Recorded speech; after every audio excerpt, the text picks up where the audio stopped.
Thank you, sir.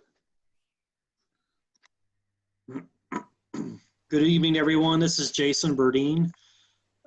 Thank you for being with us this evening. Dr. Dupree, do you want to go ahead and start roll call whenever? Yes, sir. I will do that. I will begin with the board. Jason Burdine. Here. Allison Drew.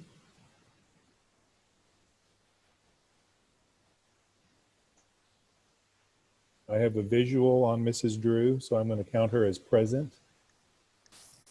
Addie Helliger.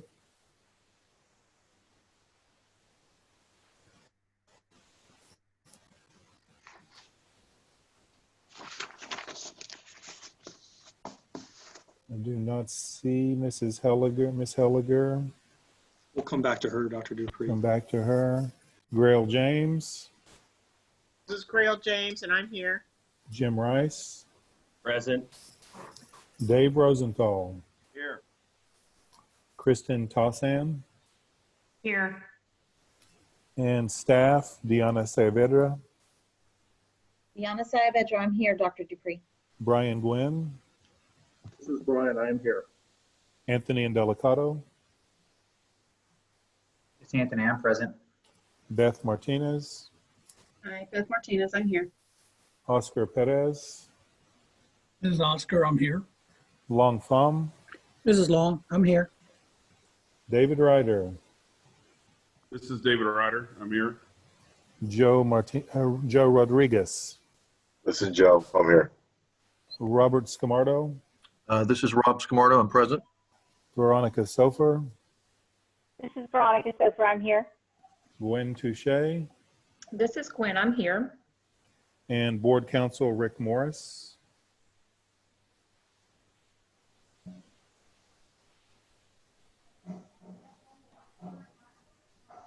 Rick Morris.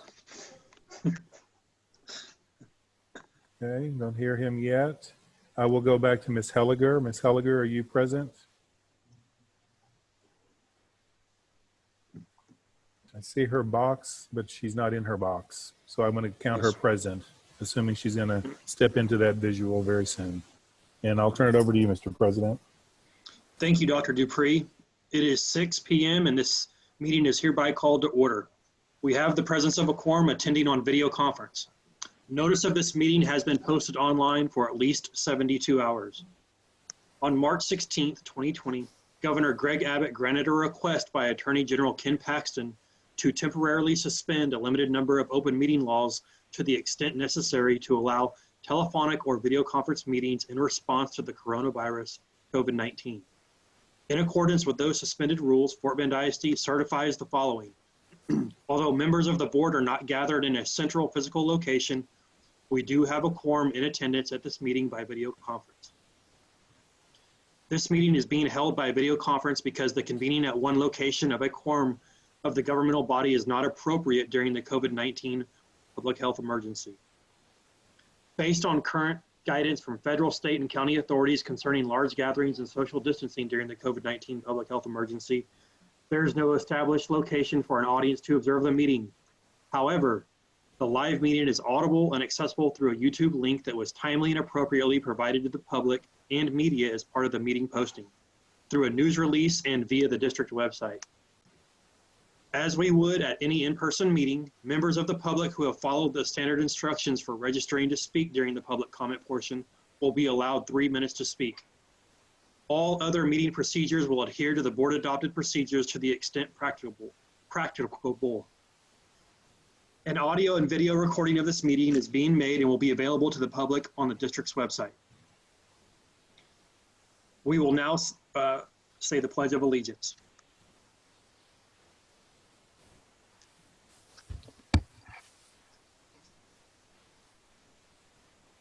I pledge allegiance to the flag of the United States of America and to the republic for which it stands, one nation, under God, indivisible, with liberty and justice for all.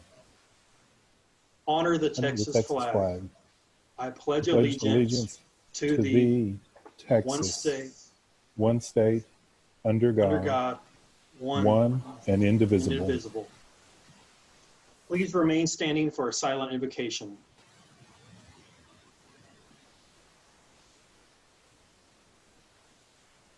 You may be seated. First on our agenda this evening are recognitions. Ms. Sofer. Thank you, Mr. President. Dr. Dupree, members of the board, we've got some amazing recognition to share with you this evening. We're going to have some slides pop up on the screen, and I'm going to talk you through those so that we can recognize our amazing students and faculty.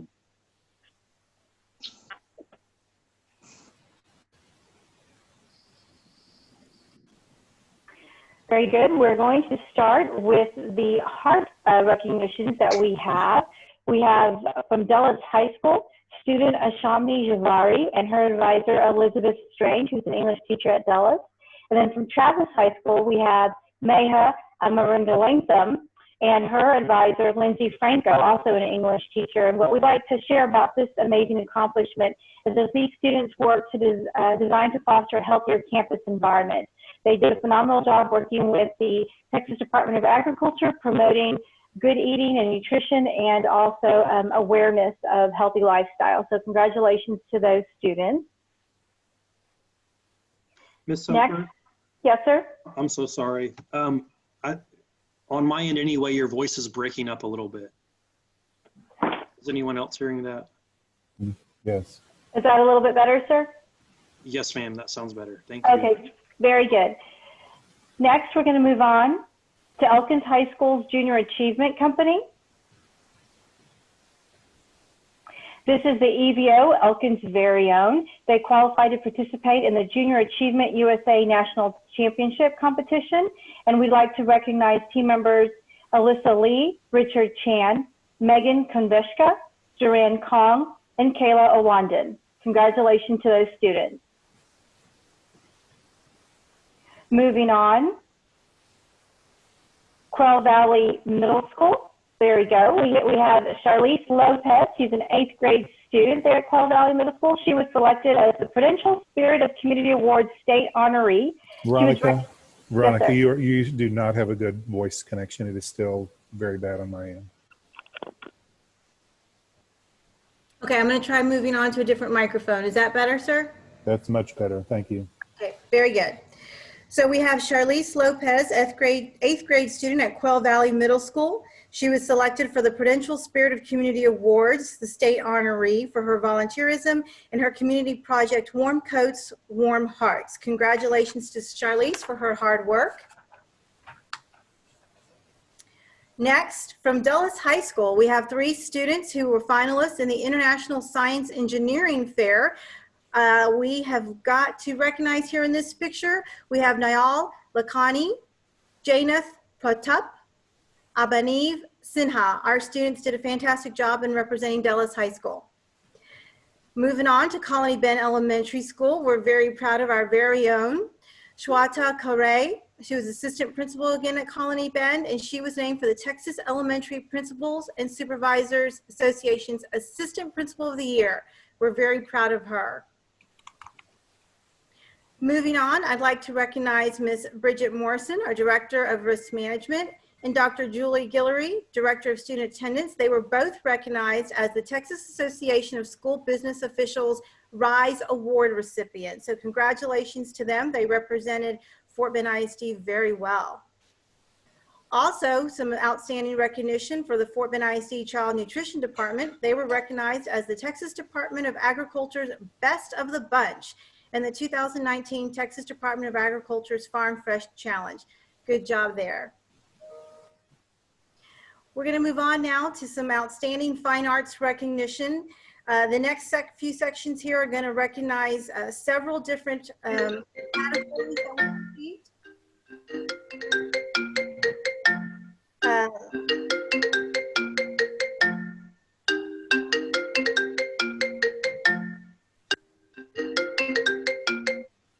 Okay.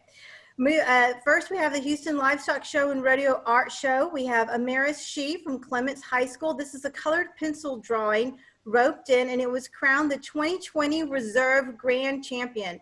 So congratulations, it's outstanding. Next, we have the Texas Art Association. We've got several students. I'm going to call them out by name so they can be recognized. They received a gold seal for the Visual Arts Scholastic event. From Elkins High School, we have Jaden Keisinger. From Dulles High School, Ella Wang. From Clements High School, Grace Andrew. Sarah Chang, also from Clements. Trevor Cheong. Next slide. Let's see. There we go. Grace Gowell. Their amazing art here. We've got on the next slide also from Clements, Sophie Nee, Amber Chi, Vicky Shi. I believe Vicky's on the next slide. You can see her amazing work.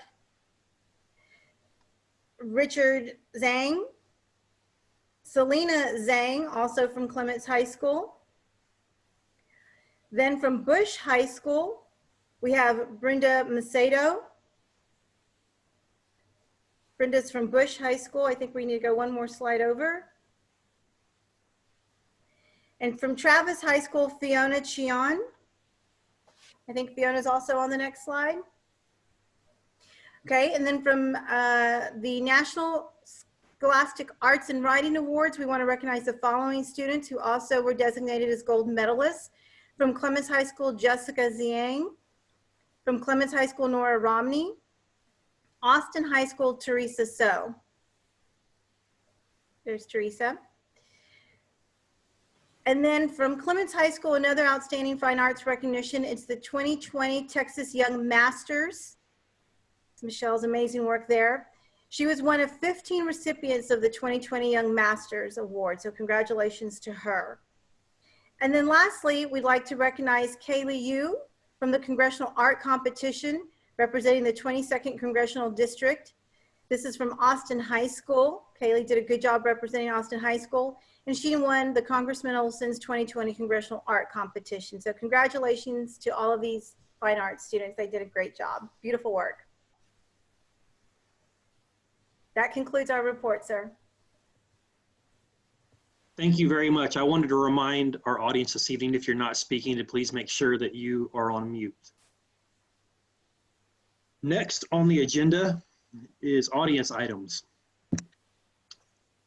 The board encourages and welcomes comments and input from our patrons, but we cannot respond, deliberate, or decide regarding any subject that is not included on the posted agenda. Please limit your comments to 3 minutes, and please refrain from mentioning a student or employee's name when voicing a concern or complaint, as board policy provides alternative procedures through the grievance process policies GF local or DGBA local to seek resolution to complaints. The superintendent's office, human resources, and administration in general can assist you in finding those procedures online. The following procedures will apply to tonight's audience comments. I will read the name of the person registered to speak and share that they have 3 minutes to make their comments. Prior to speaking, the board's recording secretary, Mr. Gary Rozier, will unmute their phone line. Once the speaker starts his or her comments, Mr. Rozier will announce that they have 30 seconds remaining. And once the 3-minute time limit has expired, and whether or not the speaker has concluded his or her comments, Mr. Rozier will mute their phone line. First this evening is Ms. Britta Merwin. Thank you for being with us this evening, ma'am. You have 3 minutes, and Mr. Rozier will give you a 30 seconds remaining warning. Thank you, Dr. Dupree and President Burdine and the entire Board of Trustees. I truly appreciate the opportunity to speak with you tonight. Over the last several years, I have had conversations with the majority of you over a variety of issues. I'm very thankful to be a Fort Bend ISD parent where my district engages parents, students, and faculty in important decisions. Thank you for your dedication and hard work. Tonight, I want to address the upcoming school year. I have an incoming 4th grader who is a typical learner and an incoming 1st grader who lives with autism. You will be making many important and hard decisions over the next several weeks that will impact not only my kids, but all the kids of Fort Bend ISD. With limited time to address you, I will focus on elementary and sped ed students. As humans, we learn through imitation and by observing. While building their academic footprint, our youngest learners need social and engaged setting to be successful. This setting can't be accomplished through online learning. Of course, I understand the recent loss in this environment is no one's fault, but it has presented a situation and a set of consequences that we need to navigate our kids through.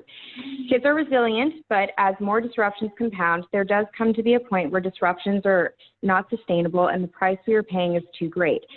Families that can take on a level of assumed risk that can be lowered by Fort Bend ISD making adjustments to in-person instruction need to be allowed to return to school. With that said, families that cannot assume any risk due to health concerns need support from Fort Bend ISD, and they need to be given the option for online learning to continue. Fort Bend ISD is known for innovation. Seize this opportunity. We need to find a way for families that are comfortable with their kids being in school to have their kids return. Please continue to explore staggered attendance, increased cleaning, and other options to let our kids return to campus. We left school for spring break in early March. That's 11 weeks of online learning. That was very hard.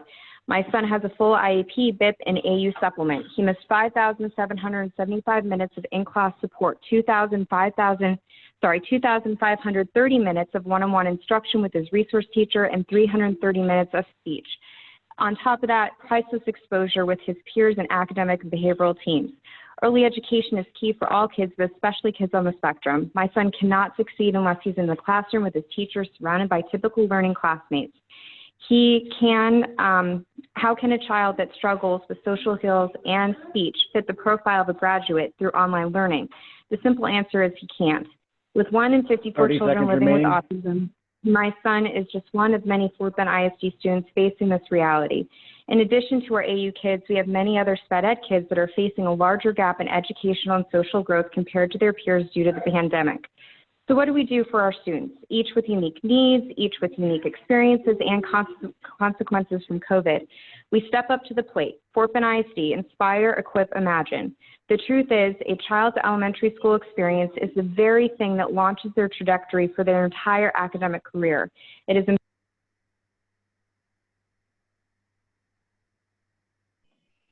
Mr. Boudin, Ms. Merwin's time has elapsed.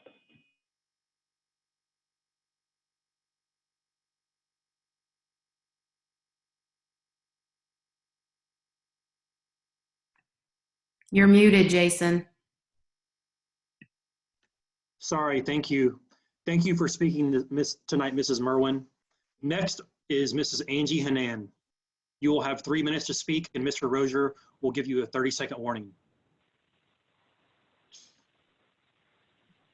Hi, good evening, Board President Burdine, board members, and Dr. Dupree. Can I just get a yes from someone that you can hear me? Yes, ma'am, we can hear you well. Thank you very much, Mr. Burdine. I want to thank you for the time you've spent over the last few months making decisions on behalf of our students and community in the face of COVID-19. I really do appreciate the district soliciting input from parents and students. I know those decisions that you've been making aren't easy ones. Tonight, I'd like to present you with a few observations and questions regarding the internal audit process. I believe the audit process is a good way to measure forward growth, and I'm glad to see the audits being posted to the district's website. I also know there have been several programs that have been overlooked in recent years. As indicated on the Fort Bend website, Gibson Consulting was selected to provide the internal audit services for our district. As there is an agenda item tonight that recommends a GT audit along with 3 other non-instructional programs to be audited next year at the cost of just over $453,000, I thought this would be a good time to speak on the topic. I have read the 2018 special ed audit and the 2019 program management audit that was recently presented to the board and was conducted by Gibson. Gibson did not include parent or student input in the special ed audit nor in the program management audit findings. In the 2000 special ed audit, Gibson identified in the report that parents are key stakeholders, and they noted, I quote, "Parents are the primary educators of their children, and they have the legal right to ongoing communication about their students' progress and areas of need. If parents are indeed a key indicator or stakeholder rather, with the right to communication, I think it is only fitting that this outside consulting firm provide and gather input from parents to gauge program opportunities and communication. I also believe as an auditor who is reviewing an academic program, they must look beyond assessment results, beyond the written curriculum, and beyond board policy to verify implementation. Desktop audits are not enough to verify if student products reflect what the curriculum is intended to deliver. Gibson auditors utilize no student products or artifacts in either of the program evaluations that I mentioned before, nor did they invite any type of student input in relation to satisfaction of learning experiences. So as I close tonight, I would like you to, as a board, please consider in future program audits, like the one coming up in next year for GT, that students are included, parents are included, that the auditors are looking at products that students make, and also look very carefully at the sample sizes of teachers that they're utilizing when they look at lesson plans and do surveys. Thank you so much for your time this evening. Thank you, Mrs. Hanan. We appreciate your comments this evening. Next is Mr. David James. Mr. James, whenever you're ready, sir. All right. Well, Mr. Burdine, thank you very much for having me. So this evening, actually, I'd like to invite Dr. Dupree and the remainder of the board to join me in congratulating and wishing and thanking Grail, my bride of 35 years. Happy anniversary, honey. Thank you. This is also our second anniversary with you all. For you might remember back in 2015 when Grail was board president, we also had the convergence of our wedding anniversary in board meetings. So to us all, happy second anniversary. And I know, Mr. Burdine, I would be remiss if I did not follow proper protocol and speak to an agenda item. So if I could draw your attention to number 14, you all turn to 14 in your programs. Yes, that's adjournment. And so if I could respectfully request you all to proceed there with expediency, with excellence, would be much appreciated. So anyway, in closing, just a serious thank you for all you do, Dr. Dupree, board, really the whole FBISD family. It's remarkable what you all have accomplished over the last, well, several weeks, months. And reminds me of three words that I like to use when I characterize a very credible and very good team. You collaborate, you adapt, and you deliver with excellence. And you really have done that. So thank you. So back to you, Mr. Burdine. Thank you, Mr. James. We appreciate your comments. And congratulations to you both and happy anniversary on behalf of Fort Bend ISD. So thank you. Good stuff. All right, next on our agenda is 6A1, an update on our response to the COVID-19 pandemic. Dr. Dupree. Yes, sir. We have got a brief presentation this evening, but it's highly, hold on. Yeah, I'm going to make sure I'm not muted. It's going to be somewhat brief, but it's probably one of the most important updates we've provided recently, because we are getting to the place where the plans for the fall are starting to come together. So the team, we've had a design team working on this for weeks.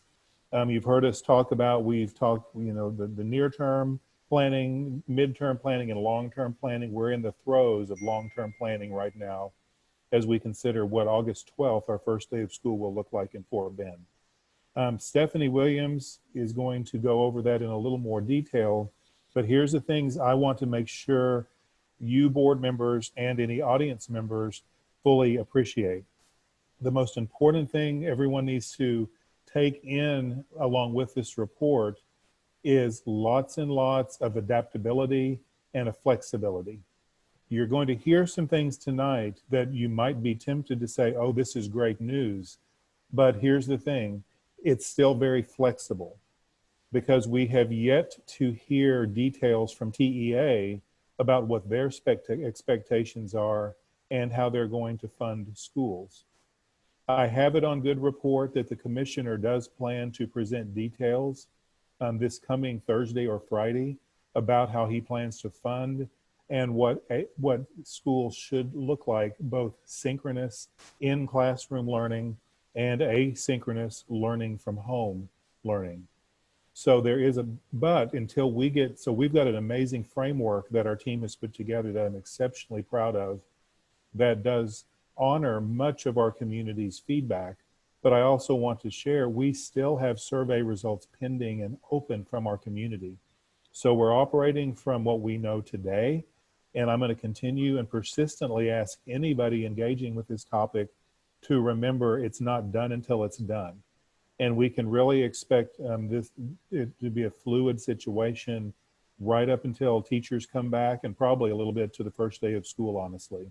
But the good news is we are willing to put some stakes in the ground to start giving parents some assurance on some key elements, and to let staff have some key milestones that they can hang on to as some of the other pieces still firm up.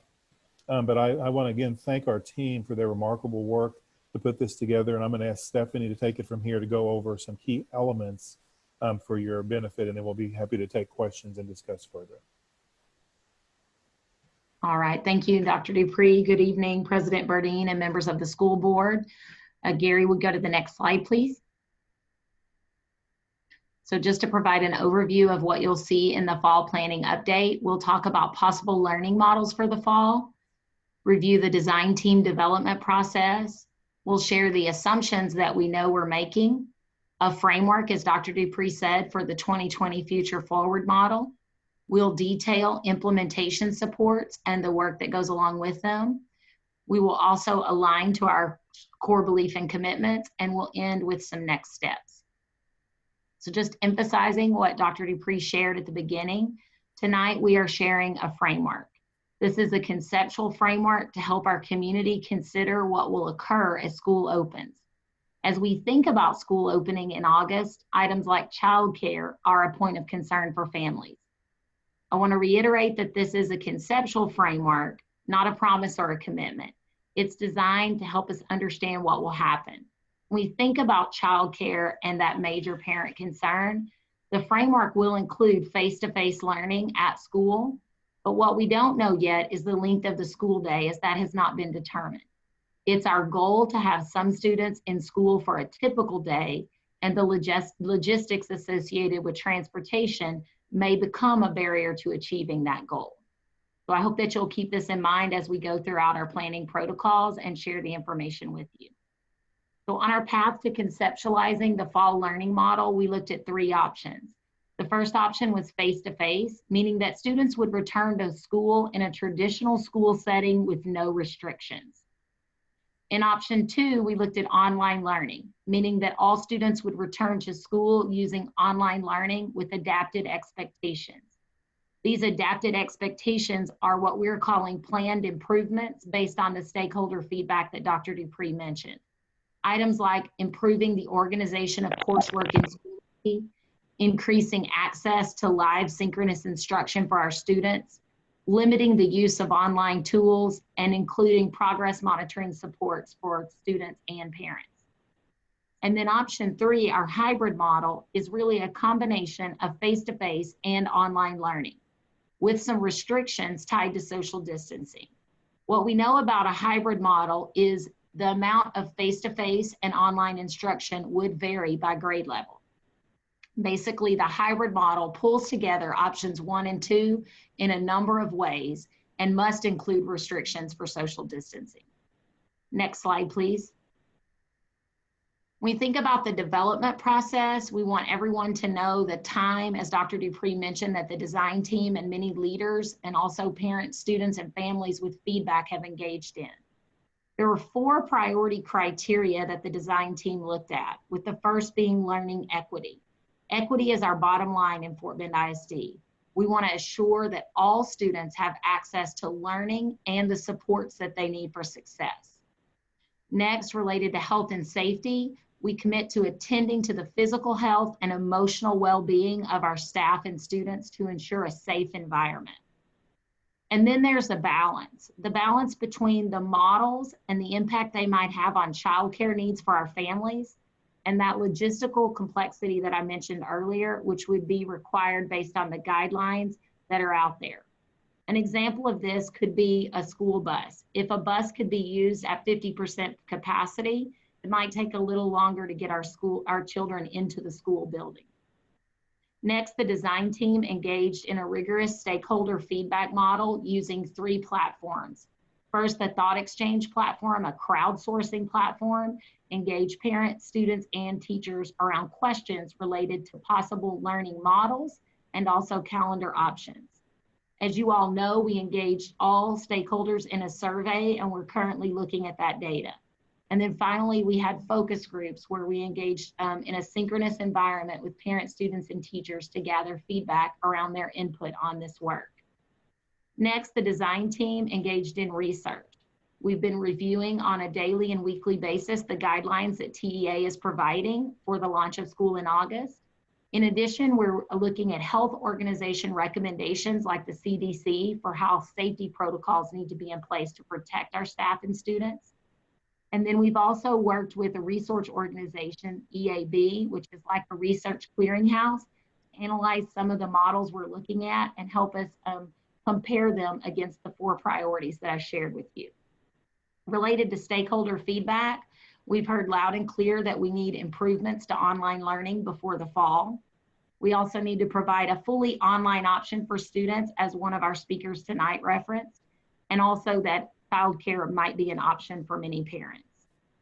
Next slide, please. So we go back to these learning models. Gary, can you click one more time? As one of our speakers was sharing tonight, flexibility was a big piece that comes to mind when we think about a recommendation that school launch in the fall in a hybrid manner. A hybrid model allows face-to-face and online and helps support our goal of equity for all students. So we do recommend a version of a hybrid model for all grade levels to launch school next year. We also know that we want to provide an option for parents to register and select 100% online learning if they don't feel safe engaging their students back in the classroom. Next slide, please. As we look at the models that we're going to be talking about, the conceptual framework, this is a heavily worded slide, so I'll kind of take you through it. There are some assumptions that we're making. All students will have an equitable access to learning and supports. We recognize that student, staff, health, and well-being must be our priority. That includes appropriate safety protocols, social distancing, and PPE. Social emotional learning will be addressed across all learning models in all grade levels. We know that some families will not feel safe sending students back to school, and even some staff may not feel safe returning to the classroom. We know that students must have access to technology. We believe fine arts, PE, athletics, and other co-curricular and extracurricular activities will be part of all learning models to continue our focus on the development of the whole child. The truth is, unresolved logistics such as transportation, staff availability will impact the model implementation and will require transition and flexibility among the models in the event that a COVID-19 resurgence occurs. Next slide, please. This slide shows the 2020 Future Forward model, which is a conceptual framework that we're looking at in order to share some of those details that Dr. Dupree mentioned earlier tonight. So if you take a look at this visual, it shows that for pre-K through 6th grade, our students will report in person at school Monday through Friday using a form of an adjusted schedule based on the logistics that we've referenced multiple times tonight. We will continue to have an online learning component for these students. That component will be primarily to reinforce instruction, but also to set our students up in the event that we needed to pivot and move into a fully online model based on the health or well-being recommendations in our area. When you look at 7th through 12th grade, there's still a lot that's under development for these grade levels. What we can tell you tonight is that this will be a combined face-to-face and synchronous online learning environment. We're considering right now that instructional impact, the equity that students have some face-to-face time with their teachers. What does health and safety look like as we begin to bring these students back in? and then the logistical concerns that we've talked about before, along with TEA's information that may be coming later this week. I believe Dr. Dupree referenced around the state funding models and other guidelines that they will share. Across all grade levels, we'll offer parents the opportunity to register students for 100% online instruction. We will continue out-class, extracurricular, and co-curricular activities according to the guidelines that are set forth for us. I do want to reiterate that this is a conceptual framework. We're hoping by sharing this framework, it allows you to begin to get a picture of what the launch of school will look like in August. As we prepare to implement this framework, there are some supports that must be in place. First, related to instructional expectations. Whatever the model, we must have strong instructional expectations for teaching and learning for both teachers and students. And Stephanie, are you on the next slide? We need to advance. Oh, I'm the sorry. slide. Yes, sir. Thank you. Thank you, Dr. Dupree. The implementation supports first around instructional expectations. We know that no matter the model, we must have a training plan in place to support our teachers for what instruction will look like. And that begins with the PD plan in the summer and moving throughout the school year. Next, with safety protocols using the guidelines from health organizations, we'll focus on health and wellness for our staff, our students, and any visitors that might be in some of our buildings. Third, the social emotional supports to ensure staff and students are emotionally equipped to engage in the learning environment. And then operational systems like transportation, extended learning, child nutrition to support the logistical pieces of implementing the model. The fifth implementation support deals with staffing assignments and then also decisions that are still forthcoming around the school calendar. Next slide, please. What we want to communicate to you today is that our core beliefs and commitments as an organization remain the same. We believe that all students can reach their full potential. We're committed to the equity pieces that will make that happen for our students. We know that student success is best achieved by effective teachers. We will support our teachers and invest in them so that they can invest in our students. The supportive climate and safe culture will be enhanced by the SEL supports. As always, we will continue leadership development at all levels. And on D, most importantly, we're inviting you, our community, to partner with us in a community of learners to assist with supports that might be needed for our students, our teachers, and our families as we move forward into August. Next slide, please.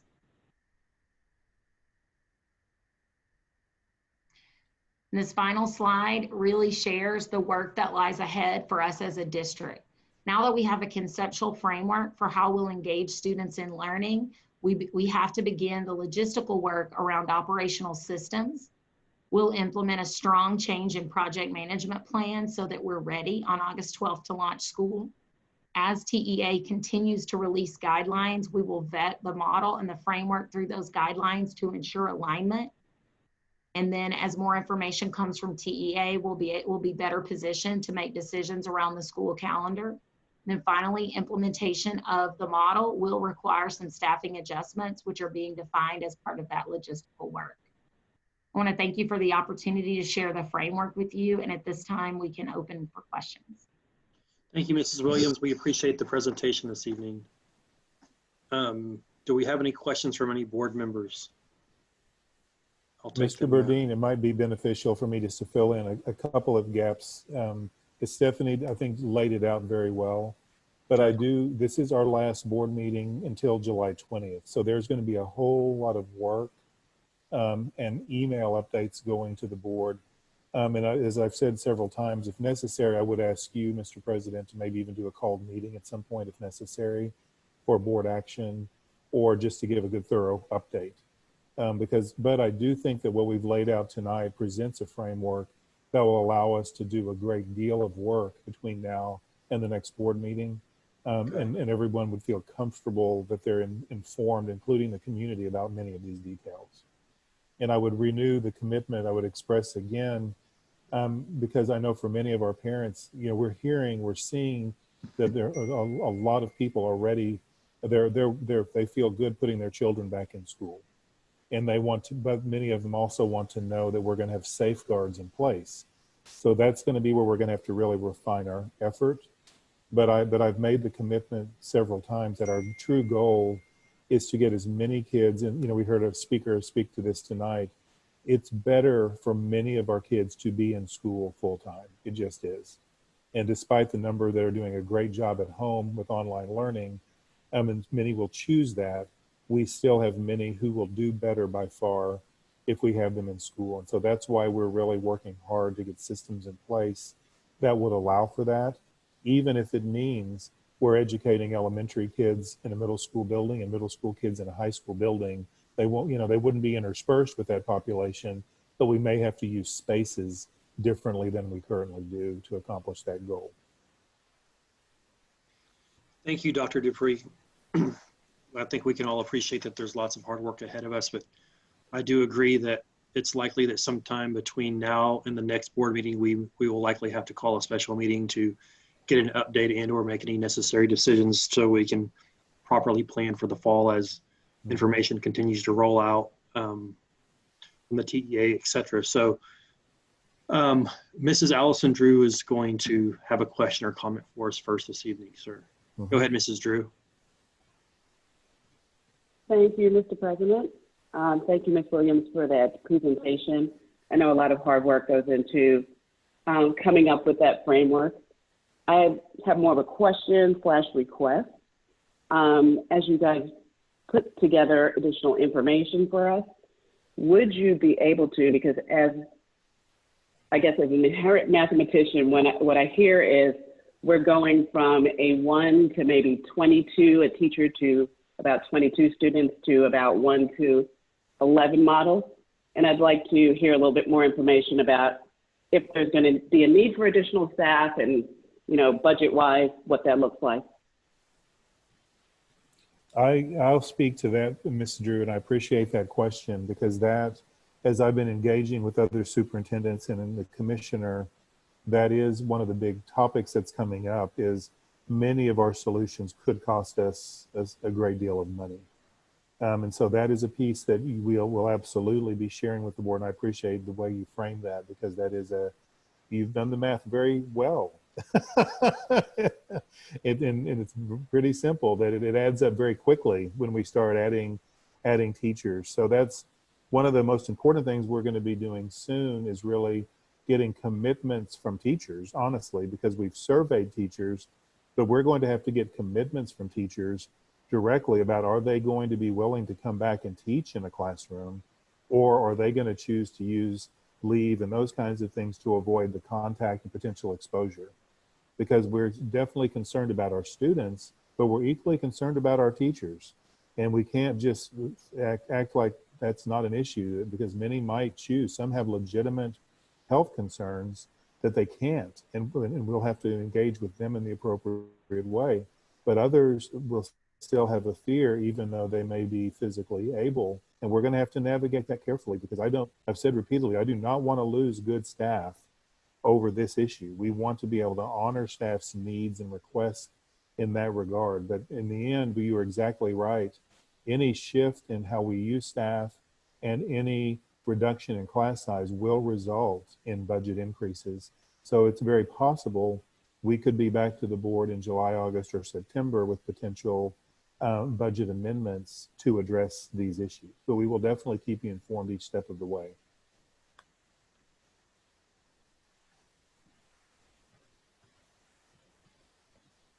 Thank you, Dr. Dupree. I think Ms.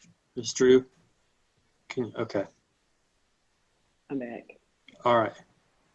I'm back. Sorry, my audio dropped. I caught most of it, Dr. Dupree. As a additional follow-up, and what I hear as a second follow-up to as you compile this information, what I hear is this sort of bifurcation at grade 6.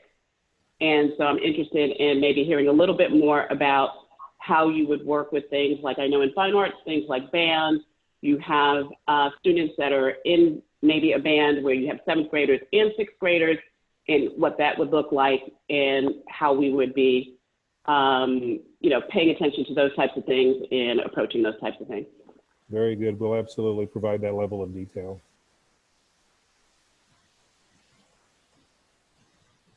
Thank you, Mrs. Drew. Mrs. James. Thank you, Mr. Burdine.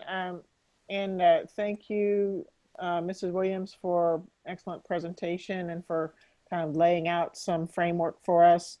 I appreciate that, and I know the public appreciates it too, because these questions are coming up on a daily basis. What's next? What's next? What's happening? What's happening? So I think that this is a good start, and it gives us some a framework to think about and to consider. I guess want to acknowledge a couple of things that I think are important. I appreciate you, all of you and staff, Dr. Dupree, making sure that our core beliefs and commitment statements are not negotiable. Those are things that we hold firmly, and we want to be sure that the community can hold firmly to that as well. So appreciate you acknowledging that as those things being non-negotiable, and that that all children have access to the education that they need and deserve. I'd like to also say that as we think about this, and we are just apply, you've applied a lot of brainstorming, I know, and thought mapping, and really creativity is what it comes down to, and I appreciate that. And I guess that I want to be sure that we value staff's strengths. Maybe in the last few months, we've found that some teachers have done a really great job at the online platform. And there's a way to value that and to leverage that, I guess, where others have been uncomfortable with it. And there's perhaps a way to value that and to leverage that. So I don't know if as these plans develop, if there's opportunity for differentiation amongst the staff, just in the same way that you're differentiating with the students. But I just like to throw that out there as possibly an opportunity for staff. We don't want to lose our experienced and valued staff in a short-term change because the years that we've already invested in them are valuable. And so I just want to mention that. Yeah, I appreciate that, and I would interject if you don't mind that. Sure. The word we are using through every step of this journey is transformation. Because we're not talking about just going back to normal, going back to how things used to be. We're talking about doing things differently in a new way. And you've probably even heard me say that to you before in the boardroom on this topic. But what you just described, Mrs. James, is spot on, because we know we have some of our superstar, virtual teachers that they can serve many, many, many children. And we can then capitalize on the skills of those who are better with the face-to-face and smaller group in that way. It's just going to take us supporting them, developing them, and giving them the resources they need and empowering them to do their work. But that's our goal as the leader, and we definitely feel that from the board, that sense of empowerment and that sense of encouragement. This morning, I talked to all the principals just to give them a preview of what we were talking about tonight so they would not be surprised by it. And I told them we are changing the organization once and for all. This is not just a short-term deal. We're not going backward. And so I think we have learned things, and we're going to learn things during the coming months that are going to make us better and stronger for our students and for our teachers. So I really appreciate that encouragement. The other thing I would add is, as we were preparing the presentation for tonight, I had asked staff to come up with, what are some commitments? What are just a few commitments we can make to our community, to the parents, about how we're going to handle this season and what we're going to do this fall? And they went away to do their work and came back, and Stephanie said, well, we have our core beliefs and commitments. Does this really change? And I said, you are exactly right. And I don't know if that was her original thought or if someone else suggested it to her, but that made me feel proud. And again, I went back when I talked to the principals and other leaders this morning, I reinforced the idea these principles stand true under any circumstance. And so, and you're right, our parents need to be able to hang on to our commitments and the promises we've made today on a good day and on challenging days. And so we're going to deliver to the best of our ability on our core beliefs and commitments during this season. Excellent. So thank you, Dr. Dupree, and that's very reassuring, and I appreciate that. And I'll just bring up one other thing that just as a cautionary tale or just learning from the past. When I first got on this board, we, in some of our feeder patterns, we grouped our students in a K through 6 environment. And what we, the intent was to help those students, but the result was actually that it held them back in some ways. So I just want you to remember that and be mindful of that, and just remember the organizational history that we have taken these, it's really taken these last 6 or 7 years to overcome. So I'd just like to bring that up and help us to remember, let's not do that again. And let's make sure that we are growing students to their full potential and not holding them back in any way accidentally by any kind of reconfigurations that we might do. I appreciate that insight and that admonishment, because I agree with you. That is something that we think about and reference from time to time. But I do want to assure you, especially anyone who has a history or remembrance of what happened when those decisions were made, we are not talking about putting 6th grade as part of elementary. We're just, they were grouped with those, they were grouped in that way as our kids who need the most significant time at school, but that's not grouping them as a grade level or anything like that. It's just acknowledging, because part of the ongoing conversation, the reason the secondary is still so fluid is because there's other grade levels. We believe a 9th grade would probably benefit as well from being in school all day, every day, because that's a gateway year. But to make that decision would then create other logistical issues. But for the sake of the conversation tonight, please see that slide as simply being, we know that every child in pre-K through 6, it's a critical year for long-term success, and we want them in school all day, every day. It is not a grouping in any way for grade level. Excellent. Thank you for that clarification. I appreciate that. And then my last comment would be with regard to holding another public meeting or a special meeting to discuss this topic.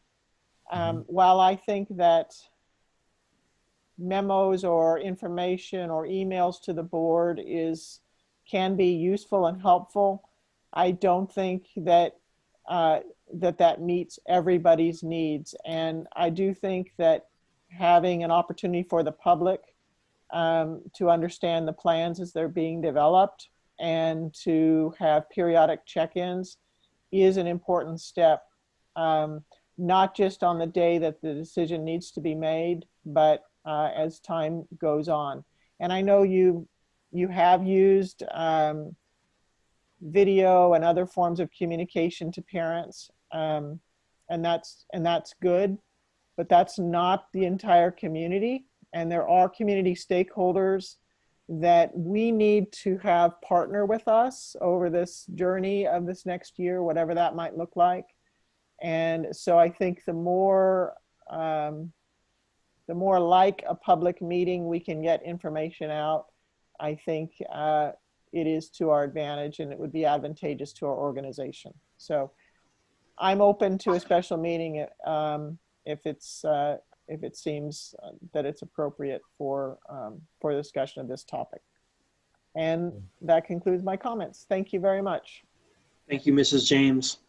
Mrs. Helliger.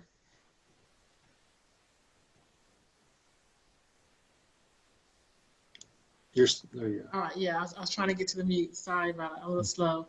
All right, thank you. Thank you all for the presentation. I just wanted to add, I agree with everything everyone said. I just wanted to highlight our ability to support our special needs children. I just wanted to really highlight that. So as we figure out the plan and the good mix of who goes back to campus, you know, I would think that our prioritization will be for those who need the most support in our district, and taking that in consideration. So as we plan for the beginning of the school year, assume that we're going to be asking and validating with parents on who's coming and who's not coming.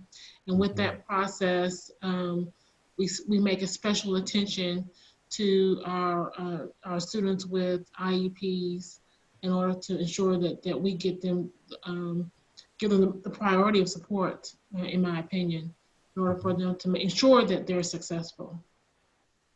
I appreciate that, Ms. Helliger. I would, two things, you brought two things specifically to mind.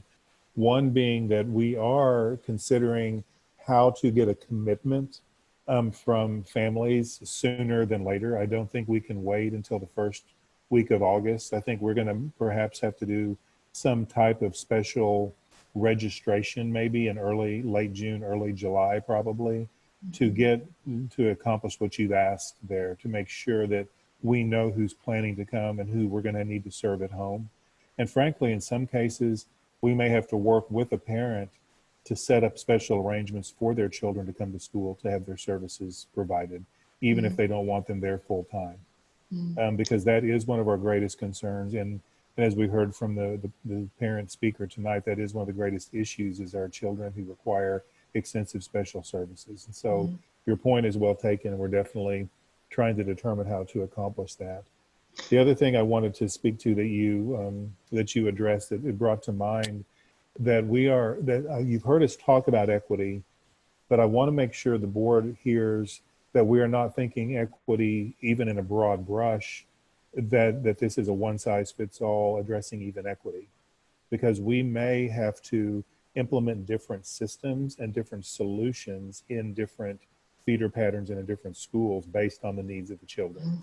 So when we say equity in this case, we mean truly providing what each student and what each community needs in a unique way. And so we're going to be looking at the data very carefully, working with the student data, the survey data, and trying to make sure that we're deriving solutions that truly address the unique needs of the children in the schools in where they're served. Okay, thank you. And just one last, question is that during at the end of the year, and I apologize if you've given that update, I just don't remember, is that we had certain percentage of our students population that did not engage. And so were we able to contact or engage, at least in their parents, majority, if not all of those students, in order for us to plan for the upcoming school year to ensure that they are engaged in this next phase of this process? Let's see, Deanna, Dina, Stephanie, do you have a response? Do you know of any follow-up that we've done thus far this summer on that? Or Joe? Well, I would say that we continue to reach out to parents, and as Stephanie presented in her comments, as we're looking at any online models, we're really looking to get information from our parents so that we know exactly what they need. So we continue to work to reach out to them. We've got several parents engaged, especially with some of our most vulnerable children, with some of our summer schools. So we'll learn from that experience as well. But that's a big part of the logistical work that we'll be doing over the next few weeks so that we can land somewhere that's powerful for our kids in all aspects. Well, I want to make sure, I definitely understand that. I just want to make sure I'm clear, because my expectation is that we have somehow touched each student who has not been engaged. I mean, we know the kids who are engaged, but anybody that's not engaged, we need to disposition that student. That student either had to have moved, or we have to know what's happening. So we might have to have a task force specifically outlined to just handle that attendance for those students. I mean, I don't want us to be reporting that we have 10% students who are not engaged anymore when then they moved or whatever the case may be. But if we don't know, we just don't know. So, and the reality of it is because if they were in school the last day that we had school and we have not engaged them, or not that we haven't tried, that they haven't engaged with us. I think that's the better way to say that. If they haven't engaged with us, then we need to understand the why and who those people. Joe, can you or Sochi provide any insight into that? Yes, thank you, Dr. Dupree. Absolutely. I'm sorry.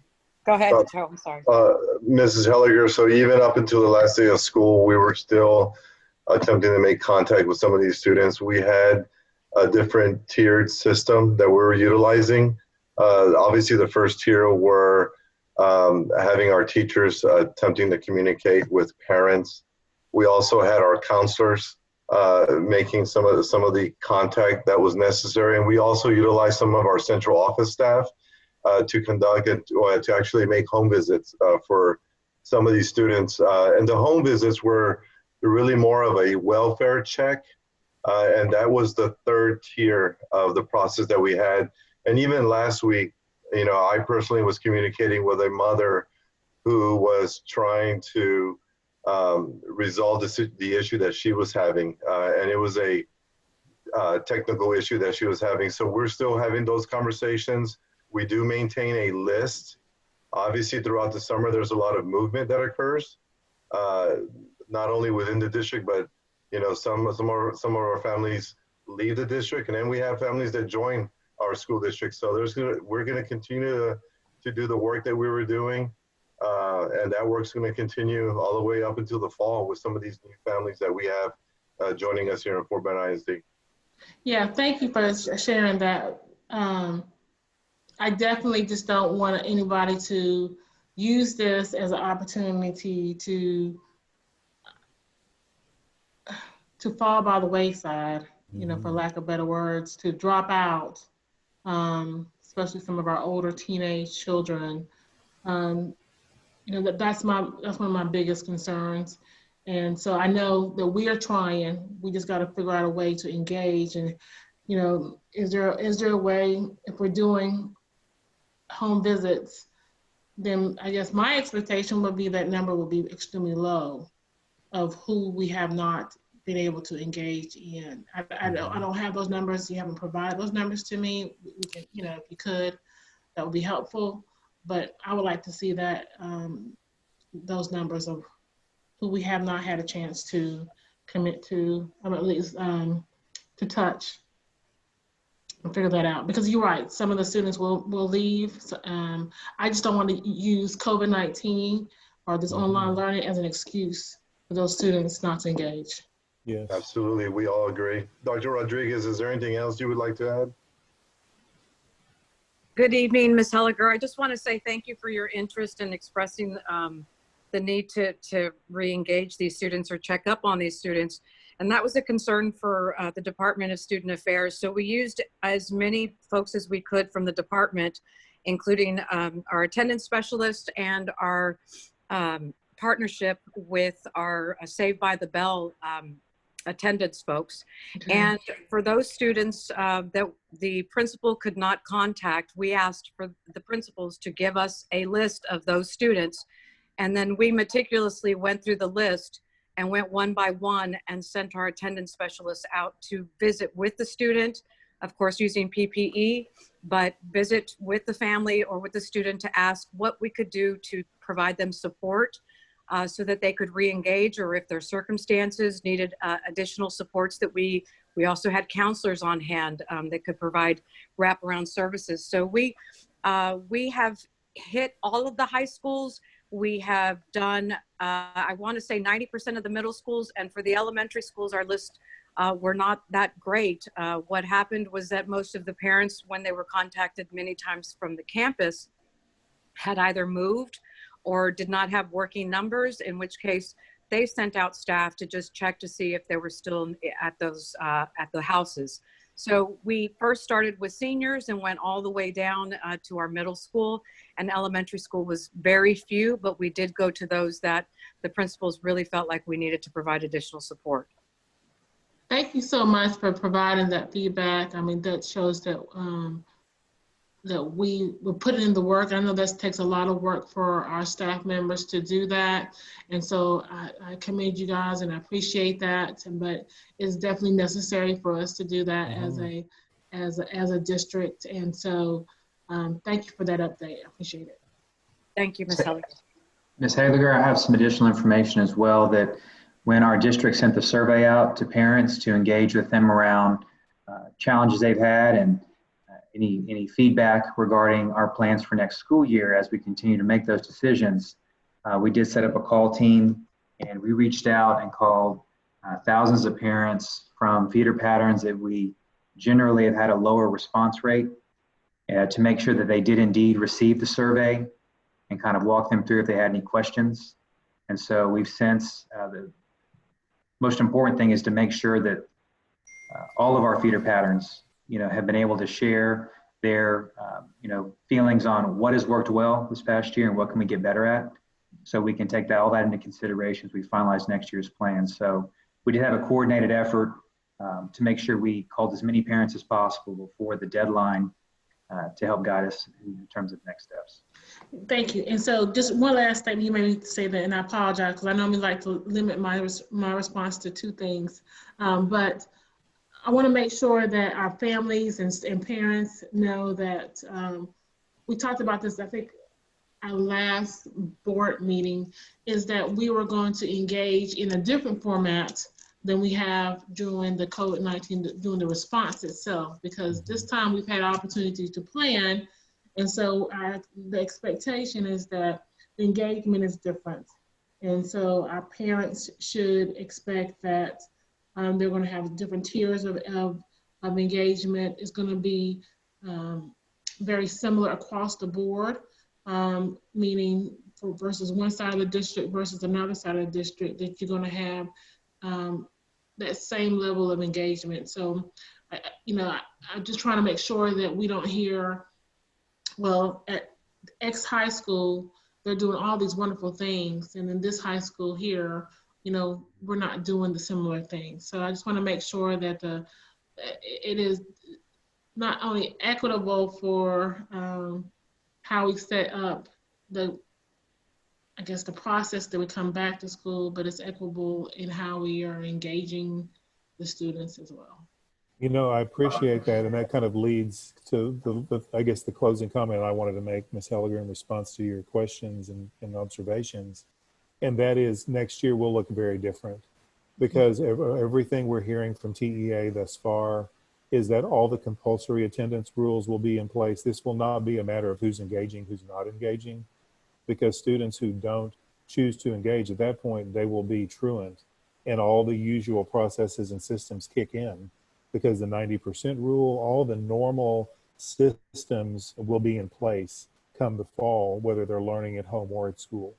So it is definitely going to change the way that we're going to have to be contacting parents, contacting kids, getting them to school, getting them engaged, to make sure that we're honoring all of the rules and laws, not just for the sake of honoring the rules and laws, of course, but because, as you've already observed, if we don't do our job and keep them connected, there's going to be dropout issues and long-term consequences for these children and their families. And so we're definitely committed to getting the systems right this fall to support their full-time participation in school as it should be. Thank you. Thank you, Mrs. Helliger. Mrs. Tossan. Thank you. I'm going to try to be brief, but I just wanted to piggyback on to that about the students in special ed. I know that we need to make sure that we're supporting them, but we're also going to have some compensatory, learning and education that's going to have to take place. So I'm a little concerned how we're going to be able to do that in a way, basically with fidelity, in a way that supports these kids. So I just want to reiterate that whatever we need to do staff-wise, not only to support the kids, but whatever we need to do to support our staff. I want to make sure that we're doing that. We're going to have, all of our staff's going to be stretched, but particularly those who are paraprofessionals or co-teachers or who are implementing IEPs, that type of thing. I just want to remember them and ensure that we're supporting them.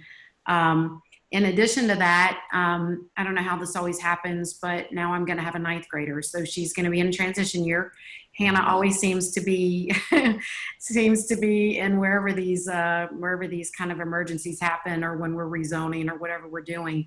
But she's also my gifted kid. And so just like our students in special ed, our gifted kids are identified gifted because they need additional supports. They need additional accommodations. We've talked a lot about project-based learning, and I don't want any teachers to freak out because, I'm not saying that that's what's appropriate in every case, but I think we need to think outside of the box here to make sure that we're engaging those gifted learners as well, especially if we have to do it online. So I know you guys are thinking about all these things. As I'm processing through this, I'm thinking about the range of kids I have in my house and just some of the difficulties that would come up in that. So I really want to make sure that we're supporting our staff, and then, maybe using our curriculum. We talked a lot about, and we have put those modifications and accommodations in Schoology and our curriculum. And so maybe thinking now how that can be expanded to some more at-home or online type of opportunities, I think would be beneficial here. So, so I hope those are things that you guys are the conversations that you guys are having. In addition to that, I know we got in our memo, I didn't really hear it, and maybe I just missed it in the presentation, but we talked about the assumption that our students are going to continue to engage in extracurricular, co-curricular, and out-class type learning. So I don't know if you guys even know what fine arts might look like, or athletics might look like in the fall. I've got one that's supposed to start summer band in just not that long, and theaters starts getting geared up in the summer. So do we have any kind of preliminary plan or thought about what that might look like? We really do not. The only thing we know at this point is, I think you may recall, is that our athletics folks started their strength and conditioning camp last week. Some began today, but that UIL has permitted that at this point. And they have also allowed us to begin the band camps and those things in July.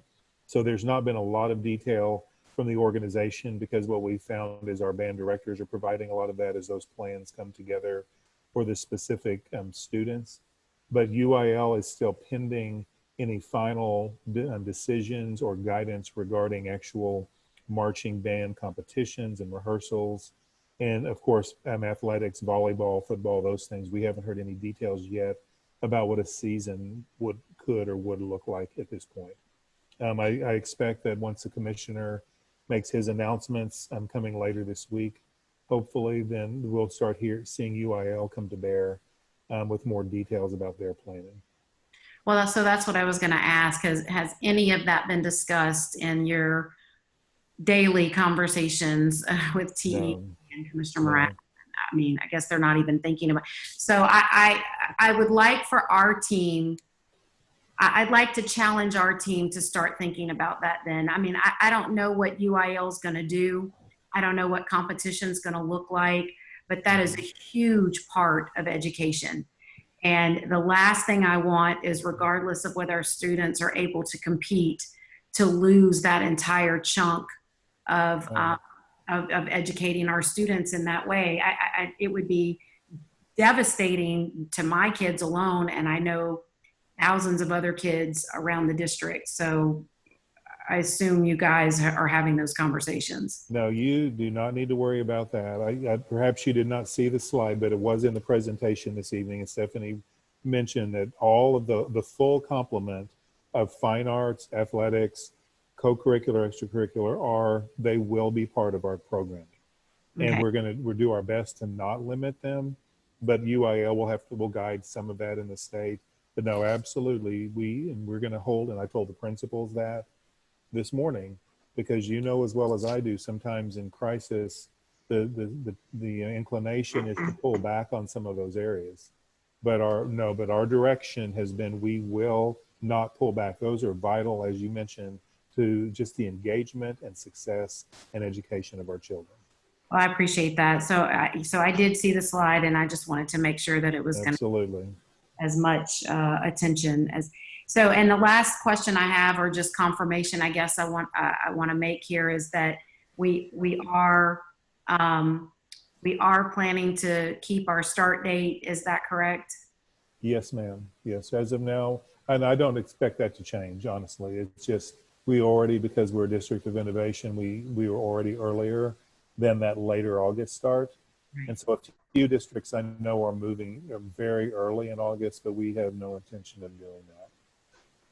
Okay, thank you. I appreciate all the work that's being done around this. I know it's extremely challenging, and these are just some things I think that we want to make sure stay at the top of the priority list. So thank you guys so much. Thank you, Mrs. Tossan. I'd like to echo a lot of my comments and concerns that were made by my fellow board members. Once again, we understand that there's a lot of hard work ahead of us, and we look forward to any updates as they come along. I have one small question as I was looking through the slide, and I hope this isn't getting into the detail too much. I understand this is just a framework that we're working within right now, but what does an adjusted schedule look like for the pre-K through 6th grade? Well, that's one of the big rocks that we have not been able to set. We do not know yet. Okay. The goal that we're shooting for is all of the students in those categories with a regular school day.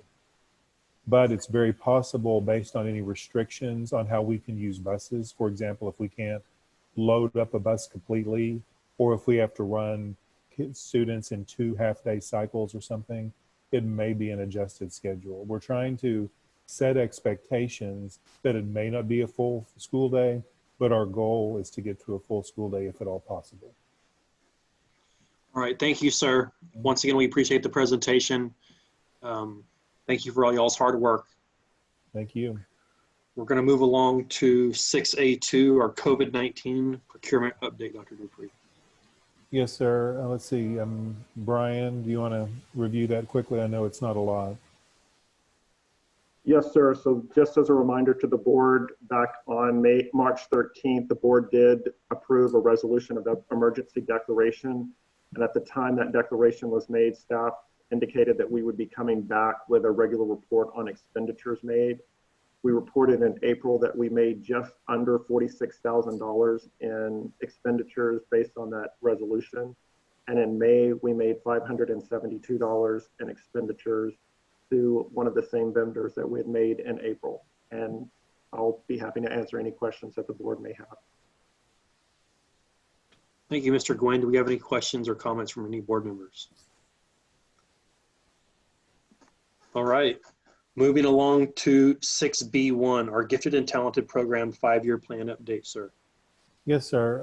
Deanna is going to actually do the formal introduction of this, but I think it's important that I just make a couple of remarks as well, because I've personally engaged over the years with several members, parents who have concerns about our GT programming, as well as many of our students who've written me or communicated with me about their concerns. And GT is one of these programs that several years ago, we began some task force work, we got some planning underway, we made some commitments that frankly, we just have not honored. And I'm disappointed about that, and I'm sorry to have to say that, but that's truth. And you know, in our boardroom, we try to share honestly with our board and our community with what's going on. But I will tell you at this point, and I think Deanna's going to get to this, but just before the pandemic, or late February, early March, we had some conversations and got some parent feedback about significant concerns about how things were going.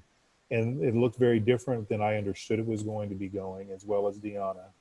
And so we have since had a couple of phone calls with the task force I know I've been on one of them, and I know Deanna and Dina Hill, Dr. Dina Hill, have had some significant engagement with the task force members. But what I acknowledge to them is we took our eye off the ball. I did not watch carefully.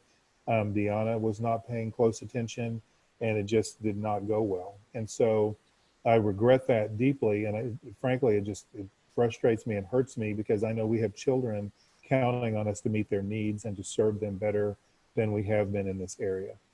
And so I just want to let the board know, as we get into this report, this is, we talk often, this is not a sunshine and roses report, because while we have made some limited progress, there is still a great deal of work to do. I'm glad tonight, though, that we have some parents, members of the task force, as well as some student voice as well. So before I say everything Deanna might want to say, I was going to turn it over to her to go ahead and introduce the report. Thank you, and good evening, President Burdine, members of the board, and Dr. Dupree. As Dr. Dupree indicated tonight, the administration will be providing an update on the year one progress associated with the implementation of the 5-year Gifted and Talented Plan. The board has consistently communicated the importance of transparency when providing instructional programming updates such as this one. Therefore, in an effort to provide the board a full perspective, as Dr. Dupree indicated, about our progress associated with the GT plan, tonight the board will hear from district leaders, a parent representative from the GT task force, the president of the GT Parent Advisory Committee, and 3 GT students. But prior to launching the presentation, I wanted to acknowledge that although progress has been made to advance the GT plan, we have failed to meet several of the year one goals, specifically because of my lack of monitoring and oversight. I wanted to share 3 of the critical milestones that we did not reach. The first is because of, whenever we engage in any sort of change in our organization, it's critical to support our staff in the form of learning. And so in this past year, we had GT training set up for our teachers. However, we failed to communicate with that GT training, and it was not clear.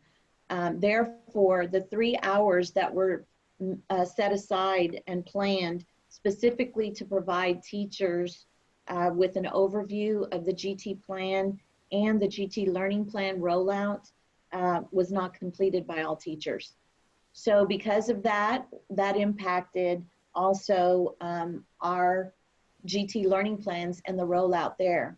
The lack of teacher training for that initiative, coupled with poor communication with parents, resulted in an unsuccessful rollout of the GT learning plans, and we did not accomplish the intent and the integrity of what we set out to accomplish with the GT learning plans.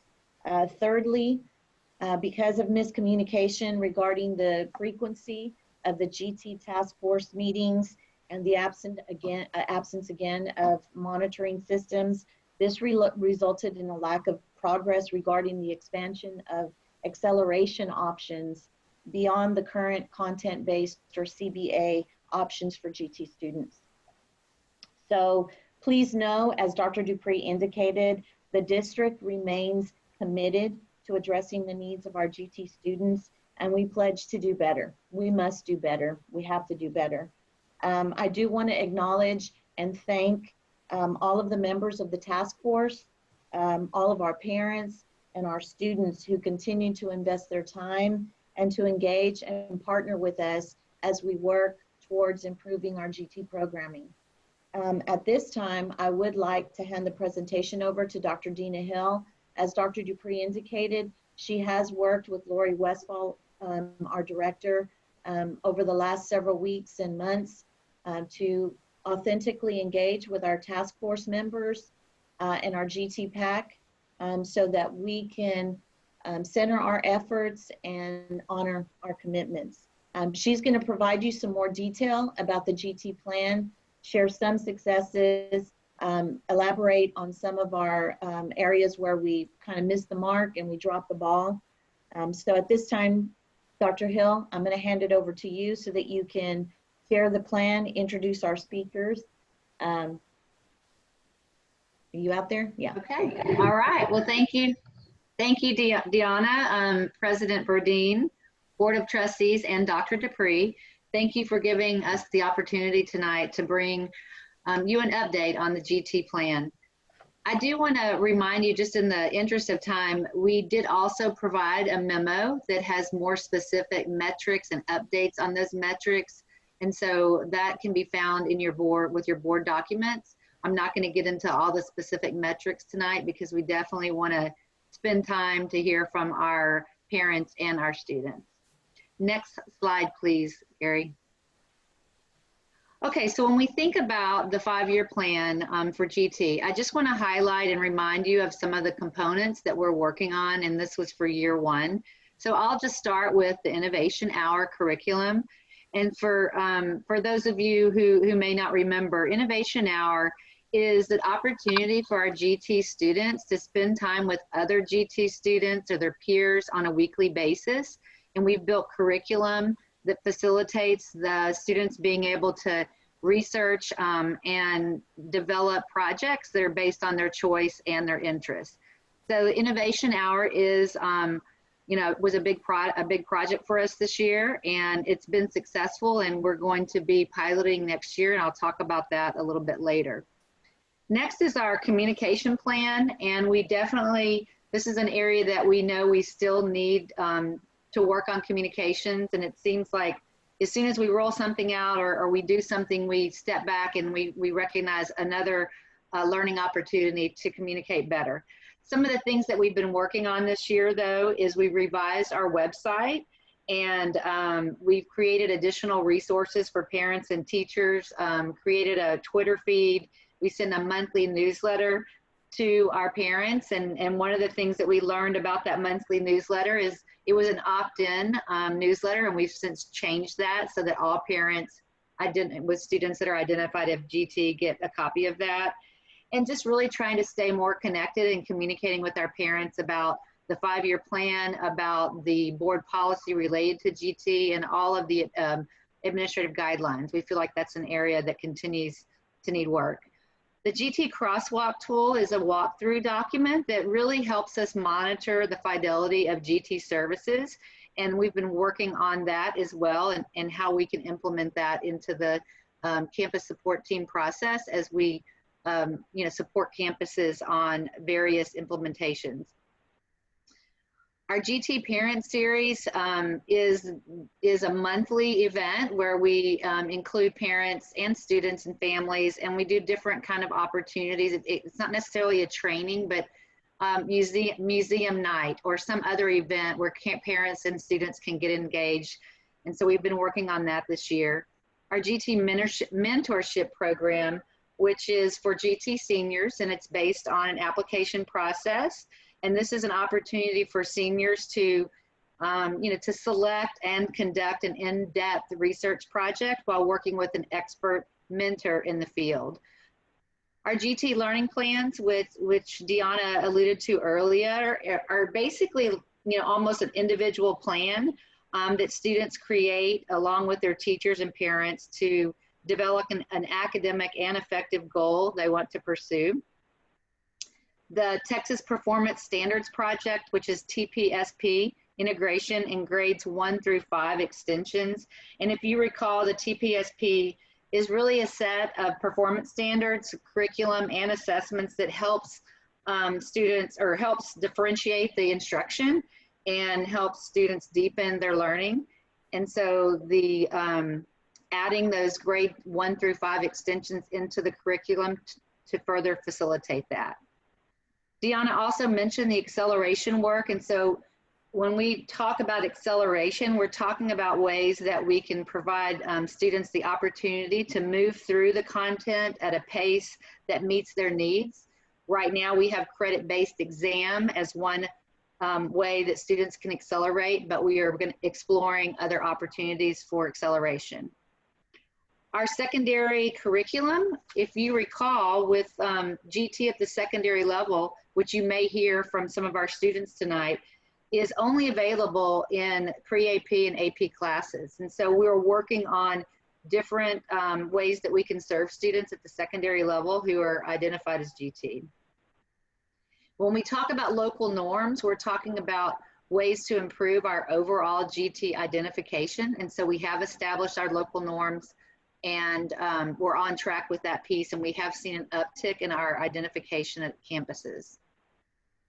All right, Gary, next slide, please. So those were the things that we worked on this year. I will talk about some of the glows and then also talk about our grows, or the ways that we need to improve. So our mentorship enrollment program, our mentorship program was amazing. I don't know if any of you had the opportunity to see our virtual, our virtual presentations of our GT mentors, our students in our GT mentorship program. It was amazing. And so we had 10 students that were fully engaged in the mentorship program this year, and we're very excited as we move into next year. We have 25 students moving into that program. We've completely revamped the mentorship program, and it's been very successful. And so we're very proud of that, and it's definitely a glow. Our parent series was going well, and we had so much positive feedback about our GT parent series. And of course, you know, in March when we had COVID started, I mean, that put it into that, but we certainly had good experiences out there for our families and our students. And as we go into next year, we're going to have to be creative about how to create these parent series programs if we remain in this type of environment. We talked a little bit earlier about the TPSP integration, and we're on track for that. We have our curriculum work going, and we're doing well in that area, and we'll be ready to roll that out in a pilot series for next year, and our pilot campuses for next year. And again, our local norms, and I noted some of that in with the metrics that you received in the board update, but we have seen an increase in the percentage of students identified at campuses across the district. Okay, let's talk about our grows. So we know we have a lot of grows, and Dr. Dupree and Deanna both identified some of the problems and challenges that we had.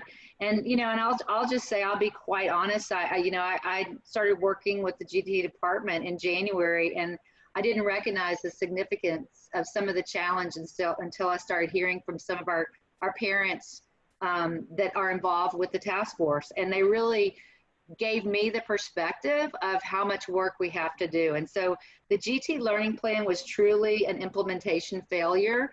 We, you know, we took on too much, and we tried to jump in and implement things without really rolling it out the way it needed to. We did have a lot of learning plans that were created, and but once we started talking to parents and we really started learning more about the creation of the learning plans, we recognized that we really did not spend enough time with our teachers to support them, and I don't think they had a good understanding of the learning plan. We certainly don't want a GT learning plan to be a compliance, to be a document that's filled out by a teacher and put in a drawer and it's never used again the rest of the year. So we've stepped back, and we're going to be piloting the GT learning plans next year at certain campuses, and we really want to create these plans with students and parents, and for them to be a living, breathing document that we can refer to all year. So we have some work to do in that area. I'm not going to mention the 6-hour GT PD because Deanna talked about that, but certainly we had challenges with communication. We did not get our teachers that teach GT in for the PD, and just not having that time with them to talk with them about things going on with the 5-year plan, as well as the work we need to do with the GT learning plan really inhibited progress. The grades 1 through 5 extensions, I want to say that we were pretty much on track with the extensions, or we thought we were, until COVID hit. And so when COVID hit, we decided that we would go ahead, because we'd been working on the curriculum for the grades 1 through 5 extensions all year with the idea of rolling it out next year. So when COVID hit and we tried to roll some of this information out in the online environment, we recognized we had challenges. We recognized some of the challenges, the word extension meant different things to different people, so we didn't really communicate well to parents in that area. We also did not provide enough in that PD for our teachers. We don't want extensions to be more work. We want it to be work that is available for students if they've already mastered the content and they know what's going on. We don't want them to have to go through all that and then get to their extensions. We want them to jump straight to their extensions. And so we have some work to do in that area. And then last, the acceleration plan. I'll be quite honest, you know, I really didn't understand this. I wasn't really involved with the GT. And once we started hearing all the feedback, what we found is that there was a lot of misunderstanding about acceleration. We do have credit-based exams in our district. And so the work that needed to happen this year regarding the acceleration plan didn't occur because our GT department thought that we had a lot of this work already completed. After some follow-up and really understanding from the parents of the task force what this task meant, we recognized that we had a lot of work to do. And so we were not able to roll out the acceleration plan in the upcoming year for 2021. We've had to push it a year, but we definitely have understand what we need to do now, and we're collaborating with our task force to get back on track. Okay, so for year 2, Gary, next slide, please. We're going to be piloting the Innovation Hour, and so we're excited about that. I've already mentioned the GT learning plans and the work we're going to be doing there with the pilot.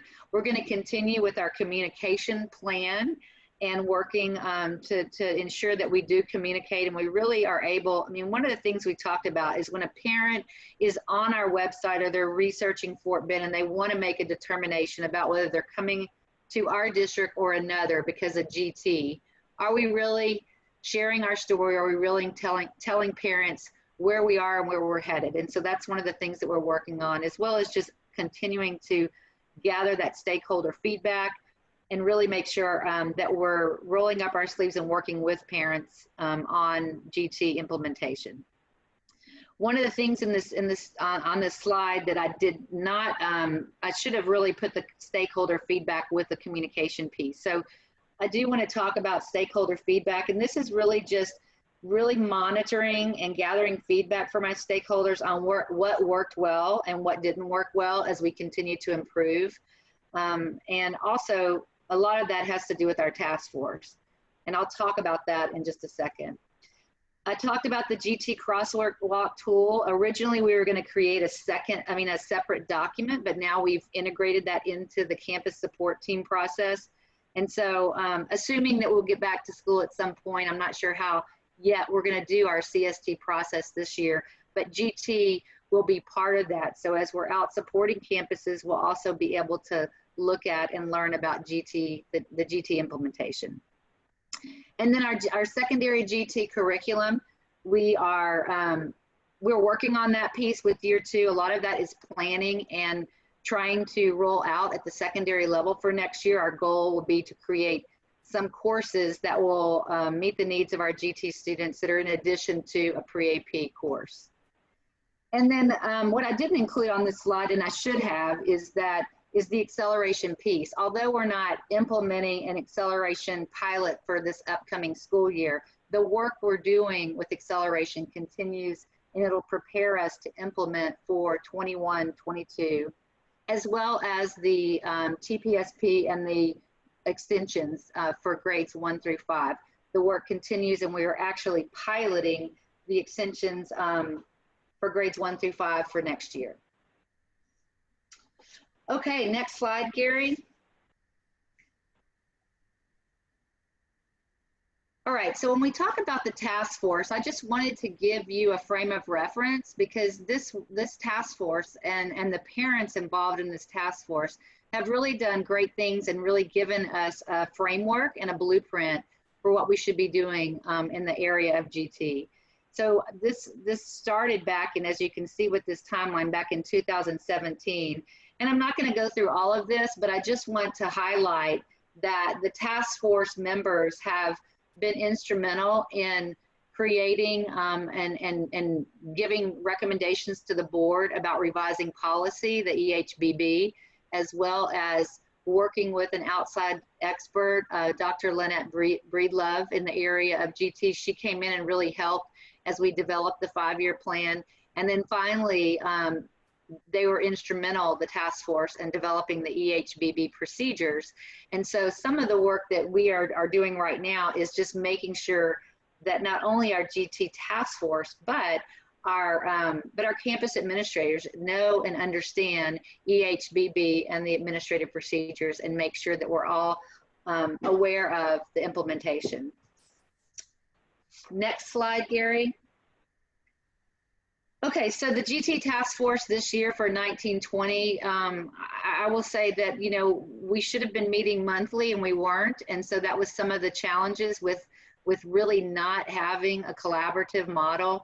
I would say there was research, there was recommendations, and we were informing the task force. And what we've moved into, and I say for 2021, but honestly, after Dr. Dupree talked with me and gave me some of the feedback and the information that our parents of the task force brought to him, I scheduled a meeting with them, and they were very helpful in helping us understand what we need, you know, from their perspective, what we need to do to improve the task force. And so we've already started this collaborative planning.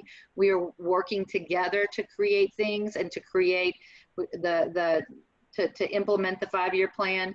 We've revised the way that we're leading our task force to similar to our design team model, so that we're getting feedback from all members.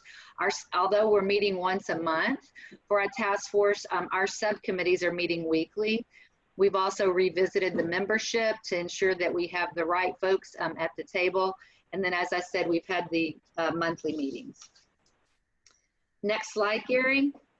So the GT PAC, Deanna mentioned this a little bit earlier, but the Parent Advisory Committee, during the 1920 school year, we did have, you know, we did meet monthly. Some of the challenges that we have with the GT PAC is similar to some of the challenges we've had with the Special Ed PAC, is really trying to identify the role of that liaison. And so we're working to improve that. We also did not have good representation from campuses, so we're working at improving the representation. But the role of the GT PAC are to not only seek feedback from parents and the community, but then to serve on subcommittees and really help as we work to roll out GT. As we move into next year, again, we want to increase our campus representation, and we have also learned that we need to better facilitate collaboration between the GT task force and the GPAC. So we're working on that, or the GT PAC. So we're working on that as well. So I don't know if that was 10 minutes. I was trying to talk fast, but I'm going to go on and hand this over now to Tammy Marino. And Tammy is one of our parents from the GT task force. And Tammy, are you here and ready? I am here and ready. Thank you. Can you guys hear me okay? Yes, ma'am. Okay. So first, I just want to say thank you so much for having parents and students come out and speak to you and give you our perspective on the GT program in Fort Bend ISD. And thank you to Dr. Dupree and Dr. Saavedra for really owning the missteps thus far and their commitment to fixing it going forward. I'm happy to say that I've been an active and engaged member of the GT Task Force since its inception in September 2017. Our first year was largely spent, as Dr. Hill's presentation noted, digging deep into Fort Bend's current GT programs and services and looking at how to improve. We then spent a large chunk of the spring of 2018 looking at and revising local policy and procedures. The task force was then almost dissolved. Fort Bend admin felt our work had been done, even though in fact our work had only just begun. Thanks to many task force representatives and support from our school board, the task force was reinstated. And the following year, 2018-19, we worked on creating an in-depth GT framework, 5-year task maps, and further revisions to GT operating procedures, which were approved in September of 19. Unfortunately, in between 2018 and today, executive leadership over GT changed several times. Dr. Laurie Westfall, who is an incredibly valuable addition to the Fort Bend GT team, was essentially handed a laundry list of tasks with very little in the way of personnel or guidance to see the tasks through. And at some point between spring of 19 and fall of 19, it was determined that the task force would meet only quarterly instead of monthly and serve in a primarily review capacity. No one at Fort Bend has yet owned this decision to date, and it did sadly set our work back substantially. To the credit of Fort Bend admin and our school board, when the GT Learning Plan rollout proved to be a bit of a hot mess, I spoke up along with other GT parents and students from the task force and beyond, and we were heard, as is evident by Dr. Hill's efforts towards learning the history and getting the project on track, and by admin and the board's very serious and focused efforts in the realm of GT since, including adding GT metrics to the superintendent evaluation going forward. I feel confident that we are now in very good hands with Dr. Hill. She devoted many hours to meeting with longstanding task force parents and Dr. Westfall to ensure she was well versed on the history of the task force, where things went awry, which big rocks need immediate attention, and she immediately worked with Dr. Westfall and the task force to reset and hit the ground running despite COVID. Having said all of that, I want to touch base on those things that I feel are much improved today in the world of Fort Bend GT. Number one, with the leadership of Dr. Hill and Dr. Westfall, the task force subcommittees have now been aligned with priorities for the upcoming school year, and subcommittees have district facilitators and deliverables. Please do what you can to keep our executive leadership consistent to ensure we can continue to move the needle on our 5-year plan. Number two, subcommittees have already begun the hard work and progress is being made on many fronts. But there are still some major issues. Number one, we are hitting reset on learning plans, but there still doesn't seem to be any solid communication or education planned around the new learning plan pilot, which is to start this year. Number two, as it's been said, acceleration work is way behind schedule. This is a big deal because our most gifted children are essentially still being given busy work instead of the ability to work at their own pace. We are holding kids down when we should be giving them wings. We essentially lost a year when groundwork and research would have been done to build up to a pilot. Our secondary students, this is number three, our secondary students still only have pre-AP or AP classes as service options. These are not GT services. We still need to look carefully at our GT procedures that say that students who are identified GT who choose to opt out of pre-AP or AP courses lose their GT identification. This is not okay. GT does not necessarily mean high achieving, and GT students should not be penalized if the type of deeper learning they are looking for doesn't come with pre-AP or AP course offerings. The mentorship program is a good one, but there is no option for students who already have a full schedule of core courses that they can't drop and electives that allow them to work on their passions. Number four, COVID obviously disrupted this school year, but it was painful to see that when GT extensions were added to online lessons, the wording said, once you have finished your assigned work, email your teacher for available extension activities. That's exactly what GT isn't. Extensions may even honestly be the wrong word.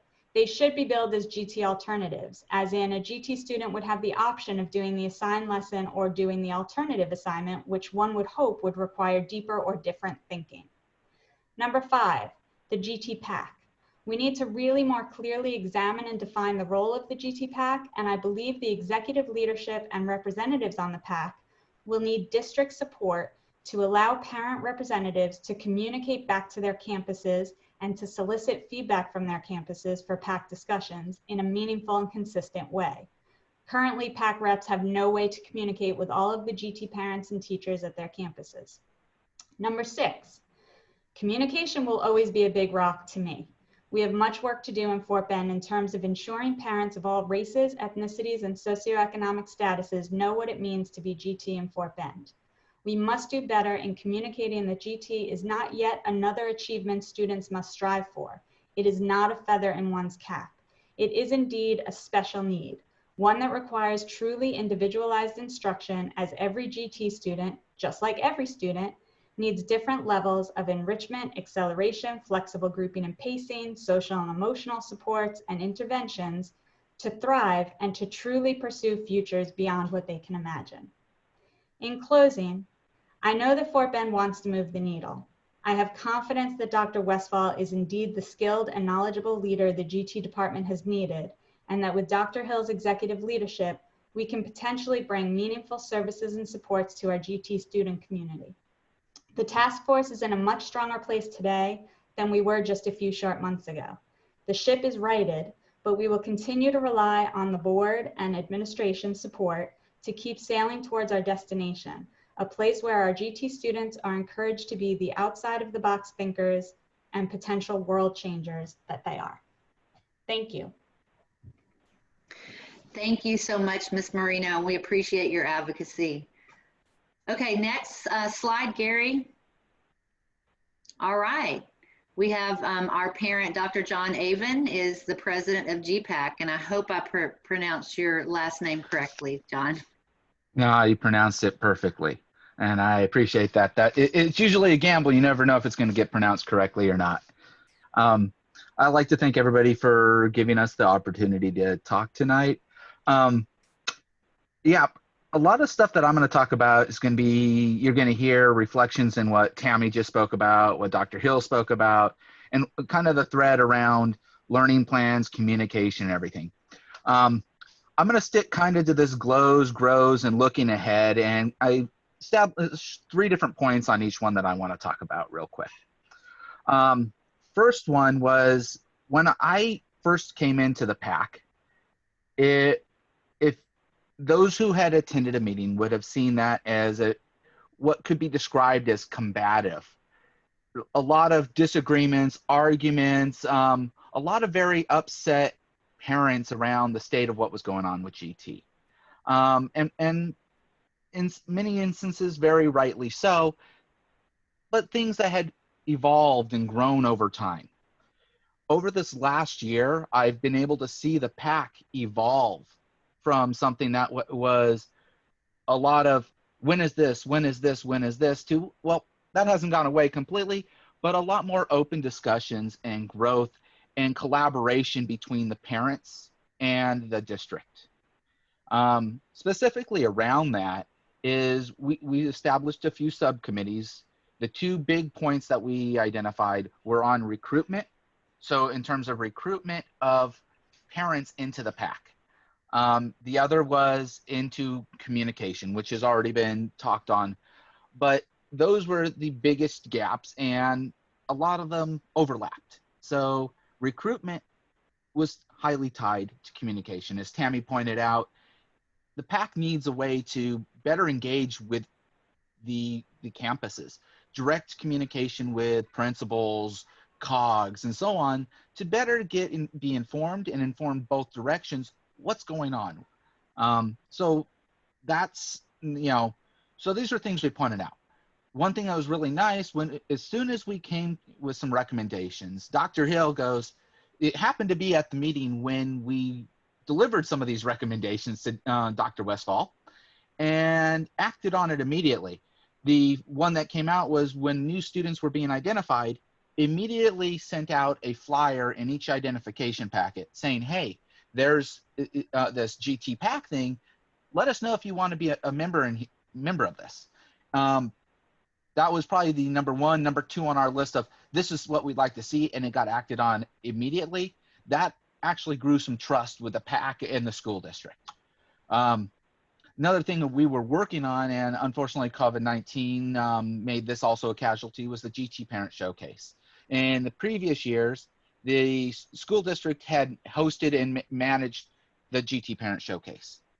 This last year, the GT PAC was taking it over, doing the planning, setting up the speaking engagements, and we had that planned for, I believe, mid-May. I think the date was still floating because we had chosen Mother's Day weekend, which was not a good idea, and so we had to move away from that. But everybody was working together, collaborating, coming up with ideas, and everybody was energetic about it. In a big swing from the years before. Where's the grows? Well, not to seem repetitive, but the GT plans. I'm so happy to hear that there's going to be a change in how they're approaching these. Those were the biggest gap. I think a lot of parents that were on the PAC had a lot of hopes that were let down, and not homogeneously. It was different school districts had different results. Some responded pretty well, some not so well, and sometimes it even was student to student, the experience that parents were having. The COGS, an area for growth, is better informing the teachers of the role of the COGS and the COGS of the role of the COGS, and having some sort of accountability model where they communicate back to the parents on a regular basis. How a learning plan was filed and everything, or what it was not clearly communicated to a lot of parents. So that could be another area for growth. The biggest thing I think that impacts recruitment is an earlier, more aggressive recruitment process. This last year, recruitment didn't kick off until the school year had effectively started.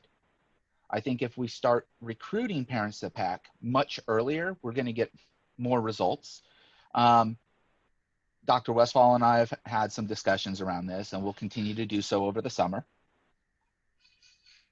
Now, seeing how COVID-19 has affected things and it'll affect education, something I think that I would like to see happen looking ahead is how can we incorporate a virtual meeting into the PAC meetings? I think from what I've seen, there could be an issue with the timing of these meetings, and we may get more parents to not only join the PAC, but attend meetings if we were to have a virtual option. For some parents with kids, they just can't possibly come to meetings, so there's no inclusivity there. We need to be a little bit more inclusive and provide options for parents to attend. The other is, even if we do that, we need to have a way of posting not just minutes, but maybe video of this meeting so that other parents that were not able to attend can see the video. I know there'll probably be some process that have to go around for that, if that's even possible, but that's something I'd like for us to be able to discuss a little bit more. And, the other point Cami also said, tools for the PAC to be able to reach out to the school district, to the principals, to the COGS. That I'd like to see us get a plan together and a little bit more discussion this summer, coming into next year, be ready to go. The board sitting with Dr. Westfall, Dr. Hill, and coming up with a plan to do so. My apologies. The third thing is everything that we have been doing in a way I find a little bit more concentrated on what the parents want, less so on what the students want. Or the students need. This comes on to even to the extensions. The idea of extensions, and I can reflect exactly what Tammy said. My son treated that, oh, that's extra work. I don't have to do that. He didn't see it as things to help him grow.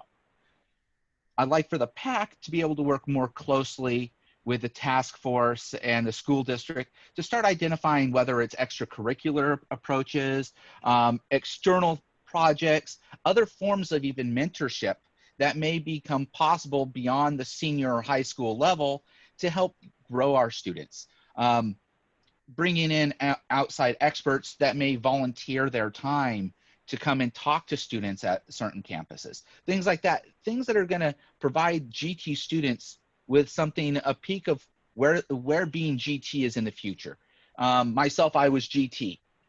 If I had been given time to see somebody that was GT talk to me about what are the opportunities in GT, what does it really mean to be GT, probably would have made me think about what it actually meant.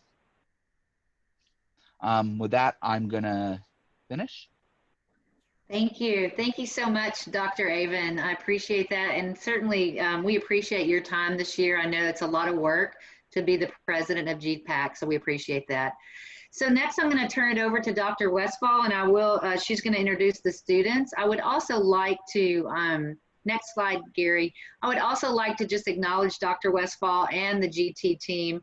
They have been working hard, and I do believe that we're going to continue to to implement the GT services much better as we go forward. So I appreciate all the work you've done, Lori, and let's hear from our students. Okay, I am very excited to have three, I was thinking two, which is totally wrong, three students with us this evening to talk to you a little bit about their impressions of their GT experience in the district. So with us this evening, we have Sunny Chandrasekhar, Makai Moore, and Milka Puthakari. And what we're going to do, they should have all of their cameras on. I got a few little chats just a second ago saying, do we need to turn them on? And I'm like, yes, so that people can see you. So hopefully they will have their cameras on. And we have two questions. We'll kind of go around and have them give some answers to each question. As they do their first question, I've asked them to introduce themselves, as far as their grade level and their school. So you'll have that bit of information. So the first question we have for our students today is to just kind of share their experiences during their time in the gifted program. So Sunny, did you want to go first? She's probably trying to find the unmute button. Okay. Is this working? It is. Okay. I'm Sunny, and I'm going to be in 7th grade at Fort Settlement Middle School next year, and I'm a GT student. And I don't go to the GT Academy. So some of my experiences through the GT program. In elementary school, I was in a GT class, and there was a slight difference between GT classes and non-GT classes, but it really wasn't anything huge. Like, our projects would be kind of more in-depth, and we would have a little bit harder assignments, and GT students were required to do the GT project. Now, in middle school, I feel like there really was no difference between GT students and non-GT students. There was more of a difference between pre-AP students and non-pre-AP students. Like an example is that there would be some projects that pre-AP students were required to do, but that was optional for on-level students. And non-GT students could be pre-AP. So that's why there really is no difference. And yeah, that's all. All right, Makai, how about you? Hello. Is it working? It is. Okay. So I'm a rising sophomore at Travis High School. Currently, I'm part of the communications subcommittee of the GT Task Force, and I was a student at the GT Academy.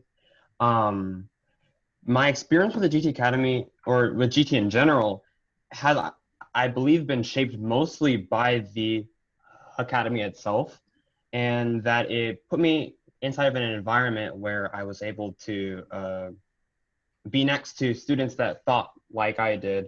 And as a result, I was challenged in a way that I had never been before. And I think it greatly changed how my entire life will turn out because of it, just because I was a lot more determined to be my best around people that had a similar passion for things that I did. And I found it very interesting that the academy was quite different from schools that don't really have that same experience. And I think that with GT, it's there could be a lot more done to increase this and to bring this environment, this type of environment, to the whole entire district, I think. So that's my. How about you, Milka? Hi, my name is Milka. I just graduated from Elkins High School 2 weeks ago, and I will be attending Texas Tech University this fall. As far as my experience with the GT program, I attended the Quail Valley Middle School Gifted and Talented Academy, and I was one of 10 students in the GT mentorship program this past year. I was able to mentor at the Baylor College of Medicine. Obviously, my experiences as a GT student don't account for the same experiences that GT students that don't get those opportunities have. I was very privileged to have those opportunities of both being in the academy and being in GT mentorship. I really like the confined environment at the academy, as Makai stated before.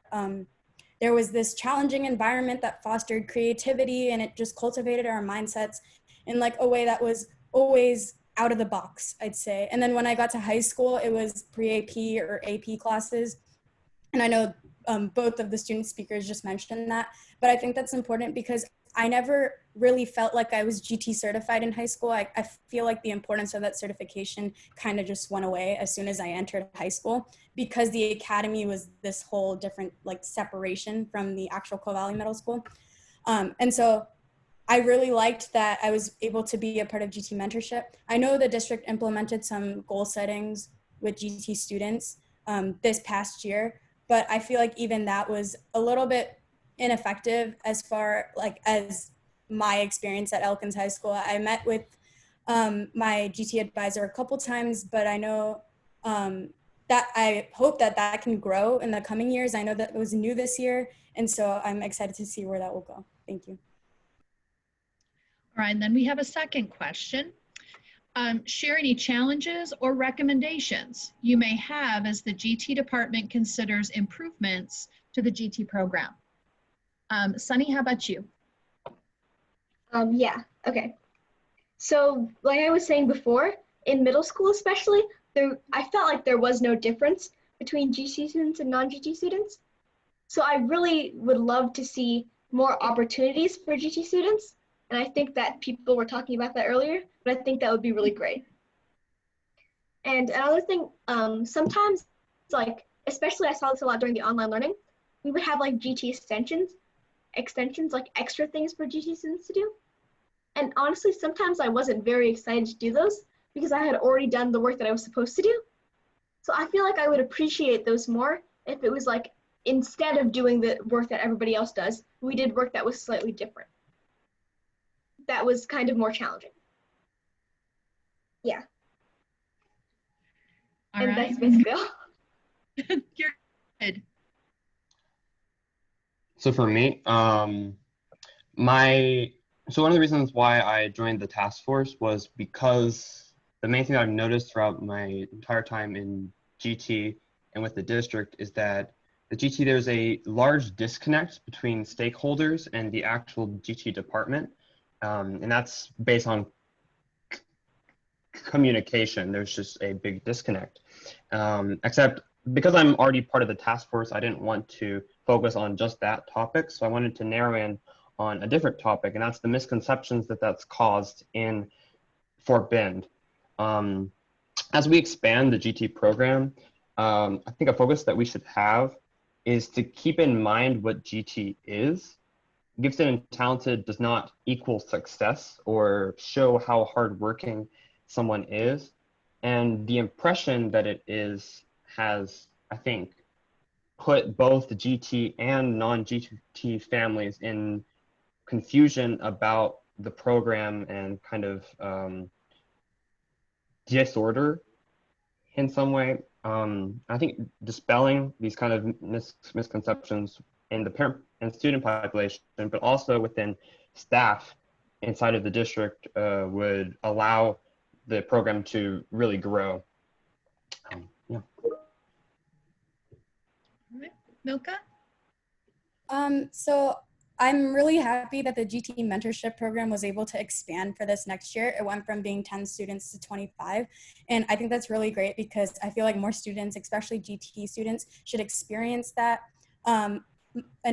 A recommendation that I have for next year or like in the coming years is maybe to create like a cohorted type of environment, like maybe every month or so that GT students can meet, if not like with people at their school or something that creates this cohort of GT-ness, because I feel like we need to value that certification even when students are in high school. Thank you. All right. That concludes our questions for our students and our presentation of the folks that we're going to share this evening. So we wanted to open up for any questions that you might have.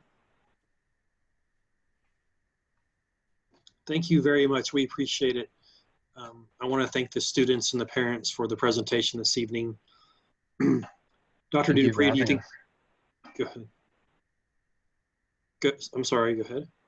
Oh, sorry. I just said thanks for having us on. Yep.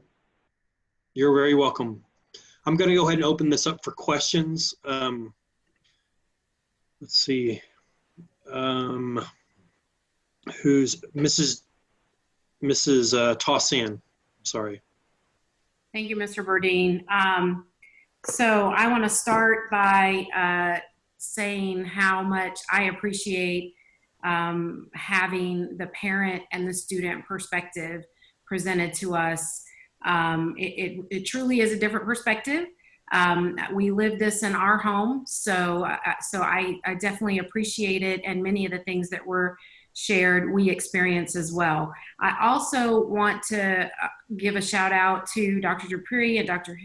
Hill and Dr. Westfall.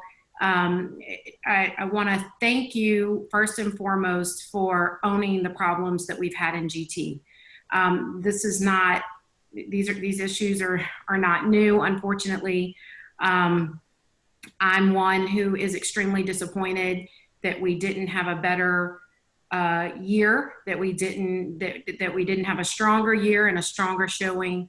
But we absolutely cannot get better if we don't acknowledge our shortcomings and be committed to improving as we go forward. I have a lot of experience with Dr. Hill from the special ed side, and so I know how fantastic she is, and that she is a listener, and she definitely gets things done. So I appreciate that part of the parents' presentation, and I think that will that's going to benefit GT going forward. So I, as a trustee and as a parent, was happy to hear that she's going to be helping us as we go forward. I know we have a strong leader in Dr. Westfall, and I think the team could really benefit the GT program. So I look forward to that. I may have a couple of questions, but I really just want to make some comments as a trustee, because from a governance perspective, you know, we set goals. We not only have core beliefs and commitments, and we have the profile of a graduate, but we set goals and priorities, and GT is a priority. And I want to say it, and I want to say it again, and I want to say it again. When I first got on the board, you know, special ed was completely dysfunctional, and frankly, so was GT. I know personally my focus was on special ed because it was so dysfunctional that we were literally losing students. And when you have intellectual disability, you don't get that. You don't get those kids back.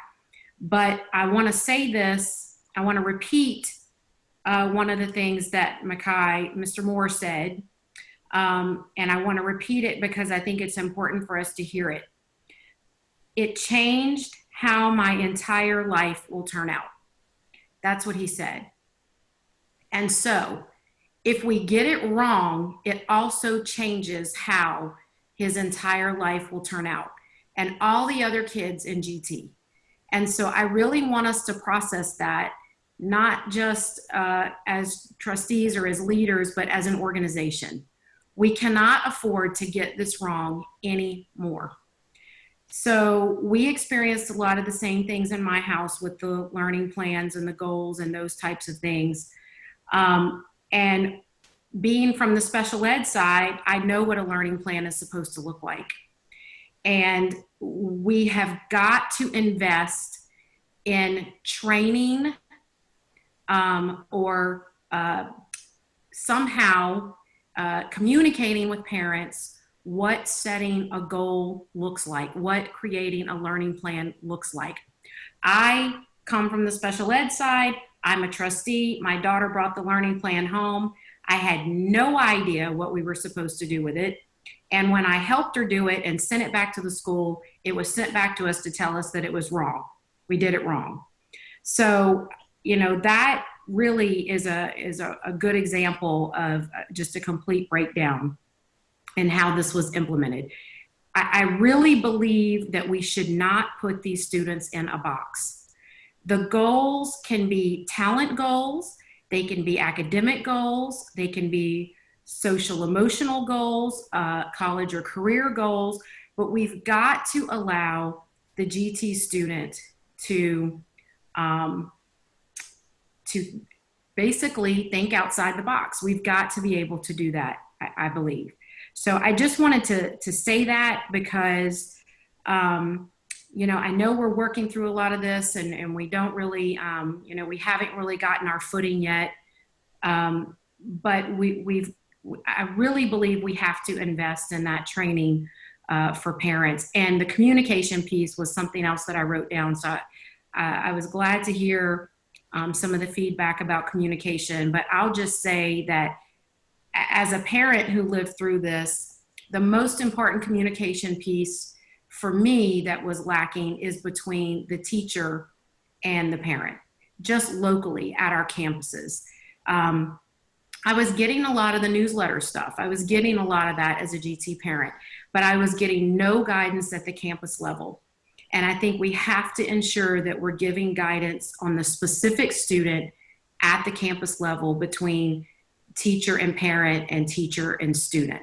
I think if we don't do that, then we're going to have a breakdown no matter what. It can't just be district-wide.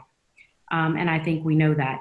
I had the same experience with the extensions. I like the idea of not calling them extensions because it sounds like that's added on to. I loved what Sunny had to say about it because I got the same thing from Hannah. I already did my work. This is more work. I don't want to do the more work. I brought this up at a previous board meeting. I had some questions about it. And so I kind of like those ideas. I think we need to make sure that our goals are SMART goals. Dina, I don't know what we're talking about for these learning plans, but if we don't have SMART goals in place, then I don't know how we're measuring them, and I don't know how, you know, how effective they're really going to be. So I hope that's part of the plan.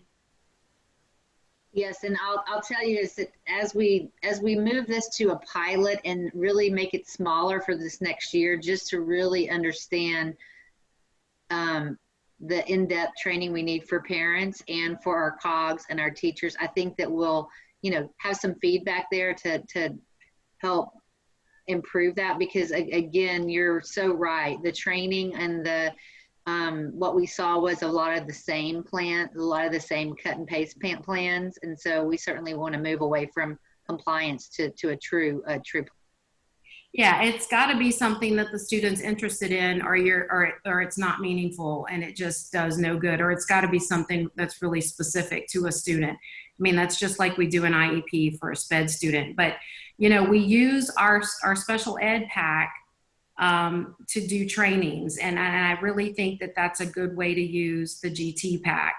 And it can be around these types of things, making these goals. I think it's a good thing to consider doing more often. And then maybe you will, like Dr. Avon said, maybe you will get more recruiting and more participation if you get parents interested in showing up for trainings that they need. I'm really glad that we're getting the task force back on track. So I just want to say that as a trustee. I think the collaborative effort is critically important. We didn't have a task force for special ed, and I think we would have benefited from that. So I think we should really tap into not just the expertise, but the experience that we have. I think that if we don't continue, I mean, we saw what happened. We kind of had like Dr. Dupree said, we sort of had a misstart this year. We didn't get everything done that we wanted to get done. And I really believe it's because we're not utilizing the resources that we have to help. You know, I mean, I think very easily we could have had some feedback that may have helped us not have the misstart that we had. So I was glad to hear that. You know, I heard Dina say that we must do better going forward. And I think as leaders and as the governing body of this district, we have to say that we will. We will do better. We can't try anymore. We have to do it. I don't mind pulling back and piloting things because we've seen in the past that that we have better success when we don't try to go all in. But we absolutely cannot fail to provide what these students need any longer. I very much appreciate all the hard work that's going into this. I very much appreciate hearing from our 3 students. I love their insight is incredible, but I love how students say what they need to say in about this much time and then they're done. And they say it all. They pack it in just a few words and they say it all, and it's very impactful. And so I really appreciate them being here. I appreciate all of those who serve on the task force and the PAC. I know how much time that takes. You know, I'm a volunteer trustee, but I'm a parent volunteer and have been for many years, and your service is greatly appreciated. And so the last thing I'm gonna say is it changed how my entire life will turn out. So we cannot forget that as we move forward. That's all. Thank you. Thank you, Mrs. Tossan. This is James. Well, thank you, Mr. Burdine. And I'll just echo a number of the things that Mrs. Tossan said. I will not repeat it all, but thank you to the students and parents for participating tonight. Mrs. Marino, please send us your list of 7, I think it was 7 things. Please send us your list if you haven't already. And thank you for everyone that's participating in this effort. So I'll just pick up on a couple of things that Mrs. Tossan said. She talked about how we shouldn't be calling things extensions anymore. I agree wholeheartedly with that. So in my experience, and I've known quite a number of students in this boat, when students' needs aren't being met, they become behavior problems, they become dropouts. And we absolutely have to get this right, and it will impact students' lives. I've seen some of students fight back and, you know, attend summer graduation or drop out and get their GED or other alternative paths like that. But that's not what I want Fort Bend ISD to be about. I really want us to get this right, as Mrs. Tossan said. I also think that at the elementary through high school level, students are acting out and exhibiting bad behaviors and exhibiting disruptive behavior and causing disruption in classrooms because they are not engaged and their learning needs are not being met. So let's think about alternative assignments. Let's think about acceleration. Let's work on the acceleration plan I heard you talking about. And let's not have these be compliance exercises. Some of these GT projects, for example, I'm going to bring this up particularly. The GT projects, they could be really good if they were alternative assignments, if they were based around something that a student really wanted to do or explore. Sort of as Milka talked about how her mentorship program was. That was a class and that was a project, and it was interesting to her, and she was able to develop that project and make it something that was fantastic. When these projects are tacked on in May for students to do by a deadline as a compliance exercise, it's not effective for anybody. It becomes a fight. And it becomes a fight in the home, and it becomes a fight with the teacher, and it becomes a miserable situation to which students respond, I don't want to be in GT anymore. And that is not good. That is not good. So I know you guys are working on this, but I just want to reiterate those things that I didn't hear said already tonight. I will also reiterate something Mrs. Tossan said. I believe staff is saying this as well. The professional development needs to be done with fidelity so that implementation of these pilot programs and our plans can be done with fidelity. I heard some stories about professional development that caused me to call Dr. Dupree. So I know that even teachers were asking questions about what was happening. So I encourage you guys to continue to rework that and to get that done in a way that gives the staff the tools that they need to help the students, such as the ones that we have on this call tonight. The last topic I'll say one other thing. I heard Mrs. Tossan also talk about how we've set goals, we've identified gifted and talent as a priority. It's in our strategic milestones. We've written policy about it. We've been very specific and had multiple conversations in the boardroom. So we just need to get some stuff over the finish line. And I would like to just say that that's really important. One thing that I've not heard mentioned tonight, and I do want to ask about it, will student identification continue in the 2020-2021 school year? Are we planning to continue with gifted and talent identification next year? Dr. Westfall, do you want to answer that, how we're managing within the COVID times? Yes.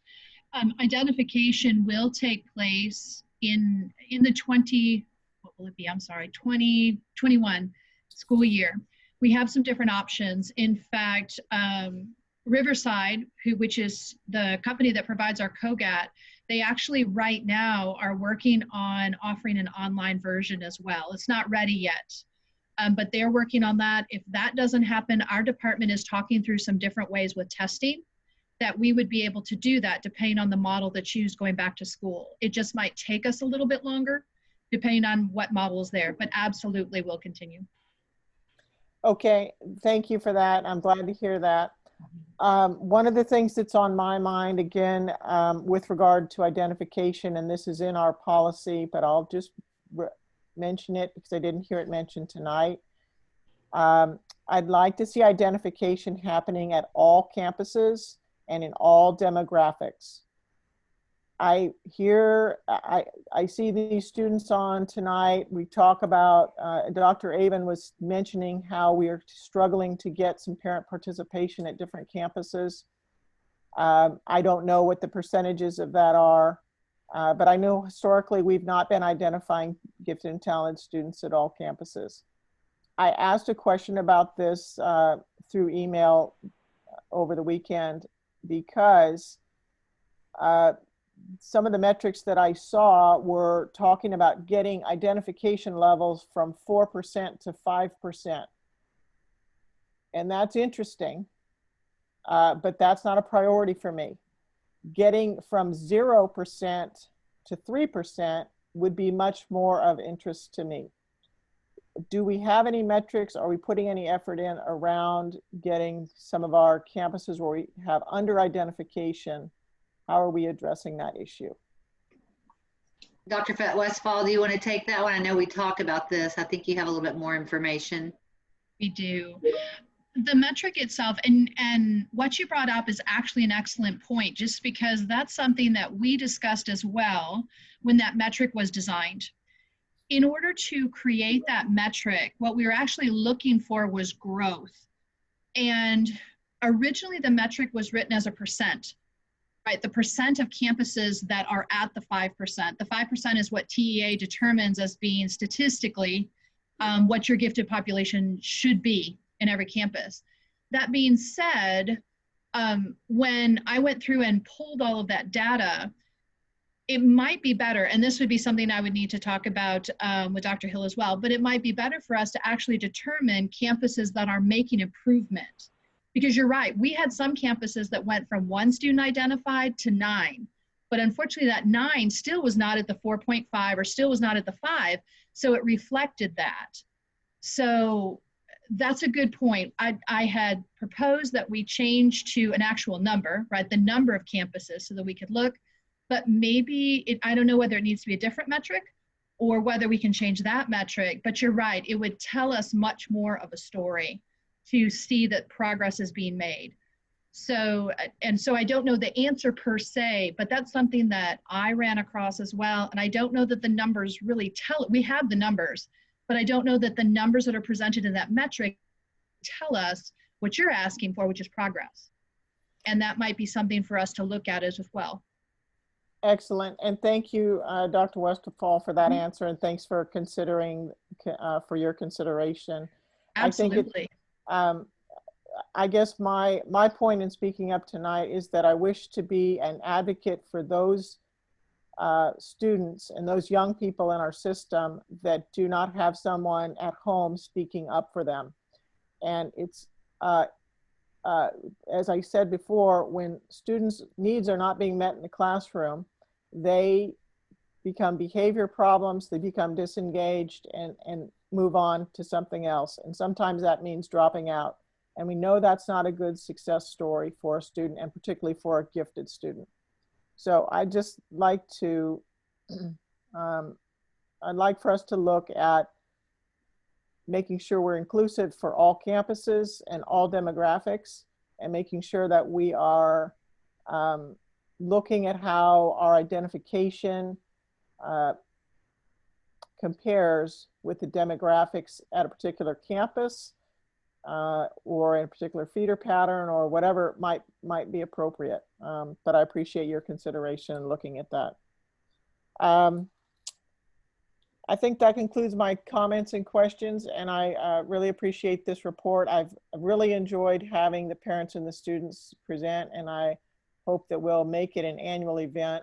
And I will also say that I did enjoy the online GT mentorship virtual presentation, I guess. Normally, you know, we've done it in person and been able to interact with the students. We didn't get to interact this time, but I appreciated being able to view the programs and all the hard work that these students had completed.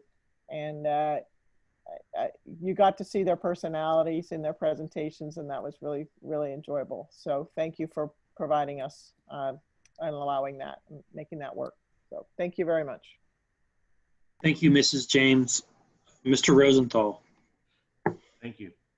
I don't want to take too long. I don't think I could say things too much better or any better than my previous colleagues. I do want to say that I think this has been one of the most open, honest discussions that we've had in a while, and this is exactly what I was hoping for a year ago when we were talking about the policy, when I had stated that I wanted to see feedback in the boardroom from parents, and I'm glad you brought in students too, because that made it even better. So thank you all for participating. Thank you to Dr. Dupree for encouraging that. I think it's been just a great discussion. I think, I can't speak for everyone else, but I think we've all learned and really heard firsthand what is actually happening. It's one thing to read memos, but I think to hear it in person just makes it hit home so much more. So just a couple of the takeaways. One, it sounds like there's a lot more positive communication happening between the two advocacy groups and the administration. So that is a good thing. And I think that I also, the comment about changing the word from extensions to alternatives or some other word, I think would have good connotations.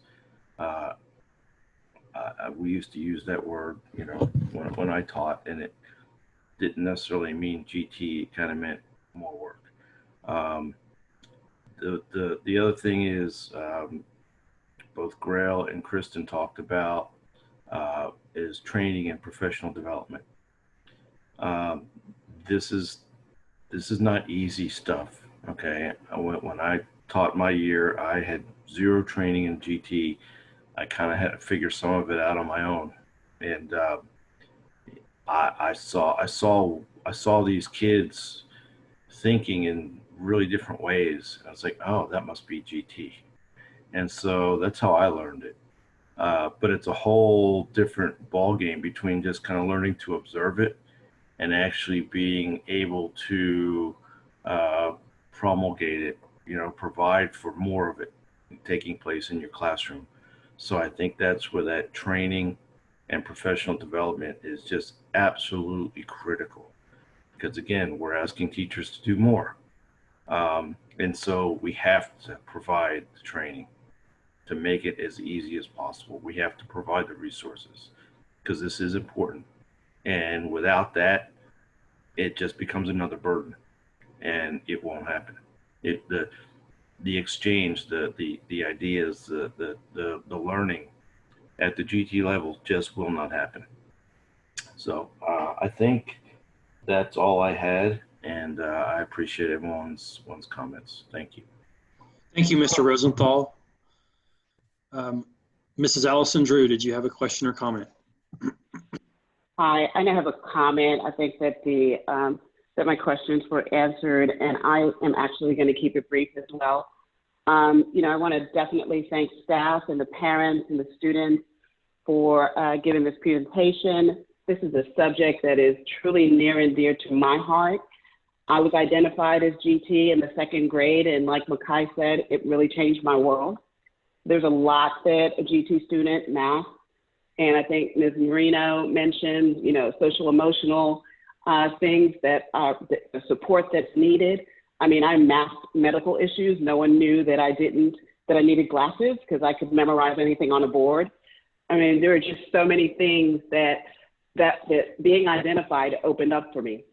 And as some of the students said, what was really important in my development was that I found, people that were like me. And I was in an environment where they supported students like me.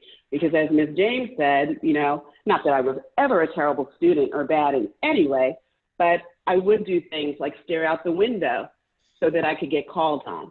So there are just so many things that being able to be identified and supported that really kind of shapes that student and really, brings us to not being that student that blended in, because that's what I was, and really pushes you to your limits and really grows you in ways that, that you cannot imagine. So I was really hoping that Sunny, Makai, and Milko are on, we're still on camera at this point, but, I wanted to let them know, they could end up being board members like me as well. So thank you guys for putting together this presentation and for all that you do and for owning, your one to grow on. I really appreciate it. Thank you, Mrs. Drew. Wrapping this all up, there's something that Mr. Rosenthal said that I thought is key to all of this. I've had experience in the classroom. I've had very limited experience in the classroom, but I can appreciate the challenges that each teacher faces. Professional development is key to us getting this right. Once again, we want to thank the students, Dr. Westphal, Mr. Avon, Mrs. Marino, Dr. Hill, and Mrs. Tossan, and all the students once again said something very powerful, and that was, we will do better. With that being said, we will now convene in closed session under the Texas Open Meeting Act, Texas Government Code, Chapter 551, under the following sections for the purpose of a private consultation with the board's attorney on any or all subject matters authorized by law. We are now convened in closed session.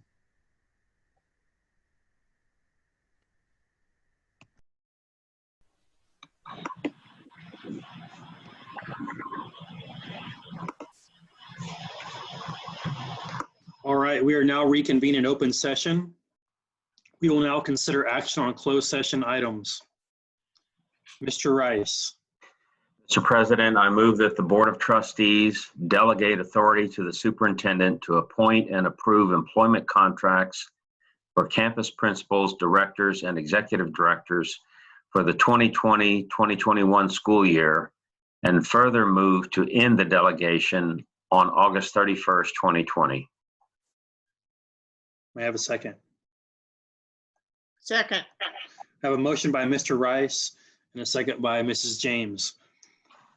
Do we have any discussion? Hearing none, I will now call the roll so that each member can state his or her vote on this item. Mrs. Drew, please vote yea or nay. I vote yay.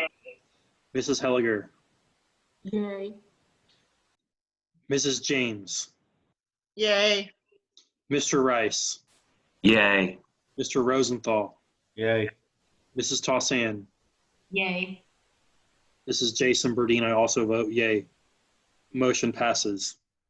Mrs. Helliger, I'm doing this one. Grill. okay. I'm sorry, I have it marked wrong. Go ahead, Mrs. James. That's okay. I move that the Board of Trustees approve Dr. Jerry Brett Lemley to the position of Assistant Superintendent of Secondary Schools. Jim Rice seconds. We have a motion by Mrs. James and a second by Mr. Rice. Do we have any discussion? Hearing none, let's please vote by roll call. Yay or nay. Mrs. Drew, I vote yay. Mrs. Helliger, Yay. Mrs. James, Yay. Mr. Rice, Yay. Mr. Rosenthal, Yay. Mrs. Tossan. Yay. This is Jason Burdine. I also vote yay. Motion passes. Our next motion, Mrs. James, do you have this one as well? Yes, sir. All right, go for it. Mr. Burdine, I move that the Board of Trustees approve Brenda Essenberg to the position of Executive Director of Business Services. Jim Rice seconds. We have a motion by Mrs. James and a second by Mr. Rice. Do we have any discussion? Hearing none, I'm going to call roll and each member can state yea or nay. Mrs. Drew, Yay. Mrs. Helliger, Yay. Mrs. James, Yay. Mr. Rice, Yay. Mr. Rosenthal, Yay. Mrs. Tossan. Yay. This is Jason Burdine. I also vote yay. Motion passes. Mrs. Drew, I move that the Board of Trustees approve LaShonda Wall to the position of Director of Benefits and Wellness. Jim Rice seconds. we have a motion by Mrs. Drew and a second by Mr. Rice. Do we have any discussion? Hearing none, please vote by roll call. Mrs. Drew, Yay. Mrs. Helliger, Yay. Mrs. James, Yay. Mr. Rice, Yay. Mr. Rosenthal, Yay. Mrs. Tossan. Yay. This is Jason Burdine. I also vote yay. Motion passes. Next on our agenda this evening are our board member reports. Mr. Rosenthal. Yes, sir. It was another busy month. We had our regular business meeting, special call meeting for cybersecurity training, very informative, special event with Compassion Coach Laura Jack, Project Search graduation ceremony, Fort Bend ISD Class of 2020 graduation ceremonies, which were, of course, very successful, once again, to all the hard work put forth by Veronica and her team. Called meeting and agenda review, public budget hearing, student leadership end of year breakfast, Lakeview celebration drive-by parade, Fort Bend ISD, a close-up outlook with Dr. Charles Dupree, community distribution drive for Fort Bend County community, House of Representatives Gary Gates, HD 28, Kempner High School senior parade, Go Public Gulf Coast Steering Committee meeting, Vision and Planning Committee meeting, SHAC Committee meeting, and Policy Committee meeting. That is all. Thank you, Mr. Rosenthal. Next, 10B special reports. Mrs. Grail James, our Board Policy Committee Chairperson, will present the 2019-20 Board Policy Committee update. Mrs. Thank James. you. Thank you, Mr. Burdine, and Mr. Rozier is putting the slides up. So first, next slide, please, Mr. Rozier. This is just a quick overview to let you know what the policy committee did over the past year. We were very, very busy. As you know, we live by the motto in Fort Bend ISD that if it isn't in policy, it doesn't exist. And I'd like to add a corollary to that, and that is, if it isn't in policy, it won't last.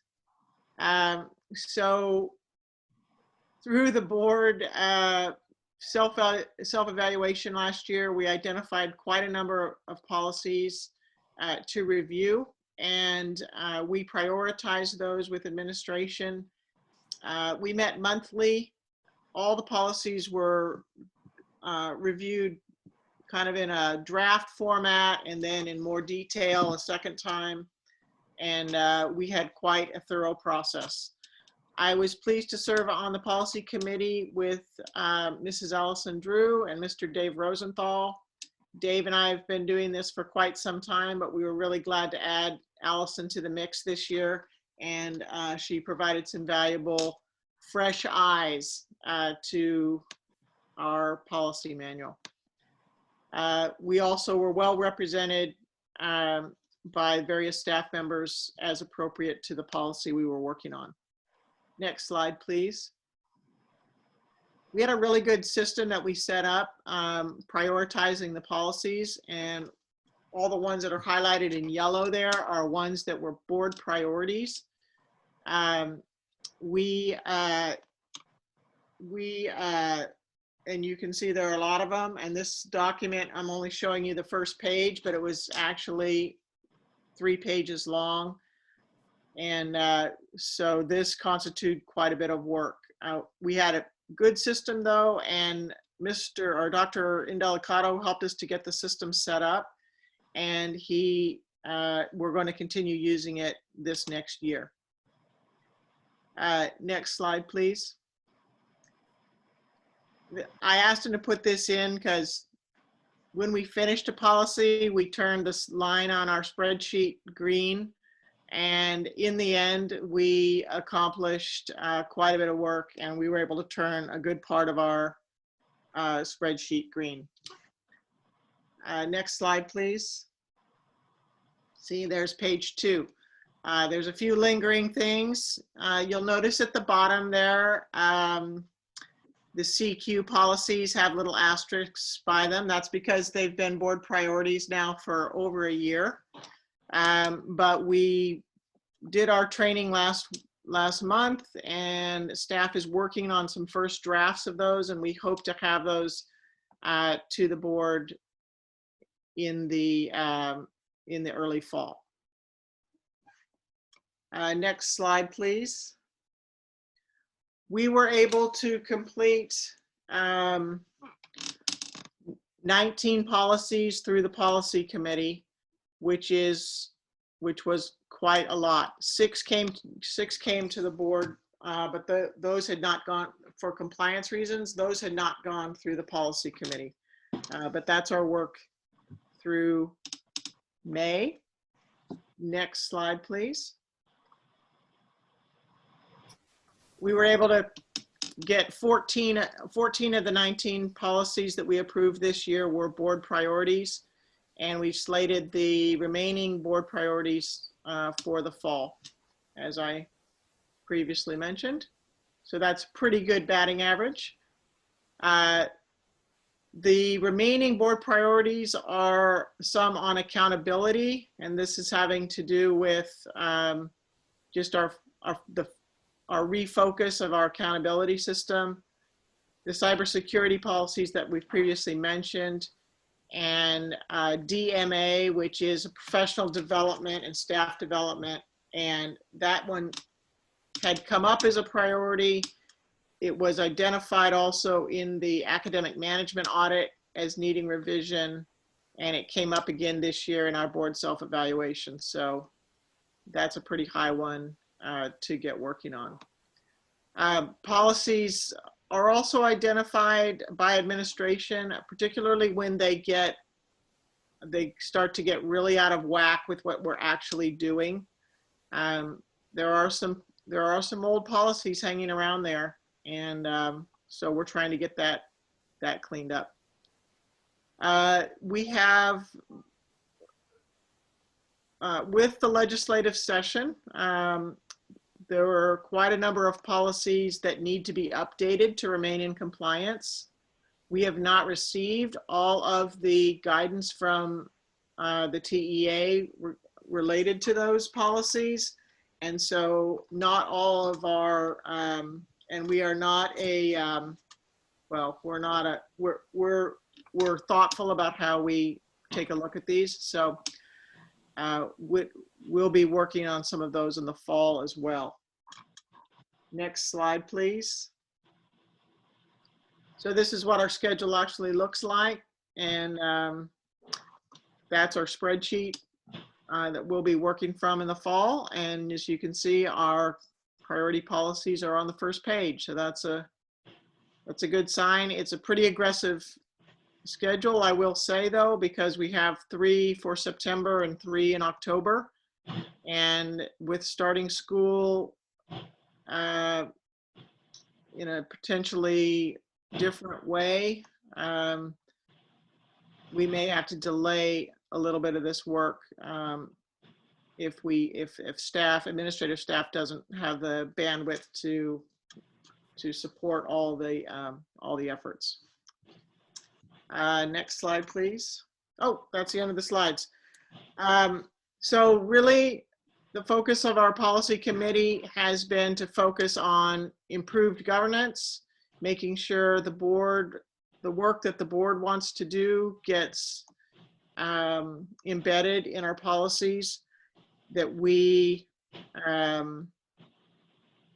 fill gaps in governance when staff is needing direction, or when there is a large effort by staff going on in a particular area. We've tackled those policies so that the administration has clear direction on how to go forward. And I think it's been a very successful model. We've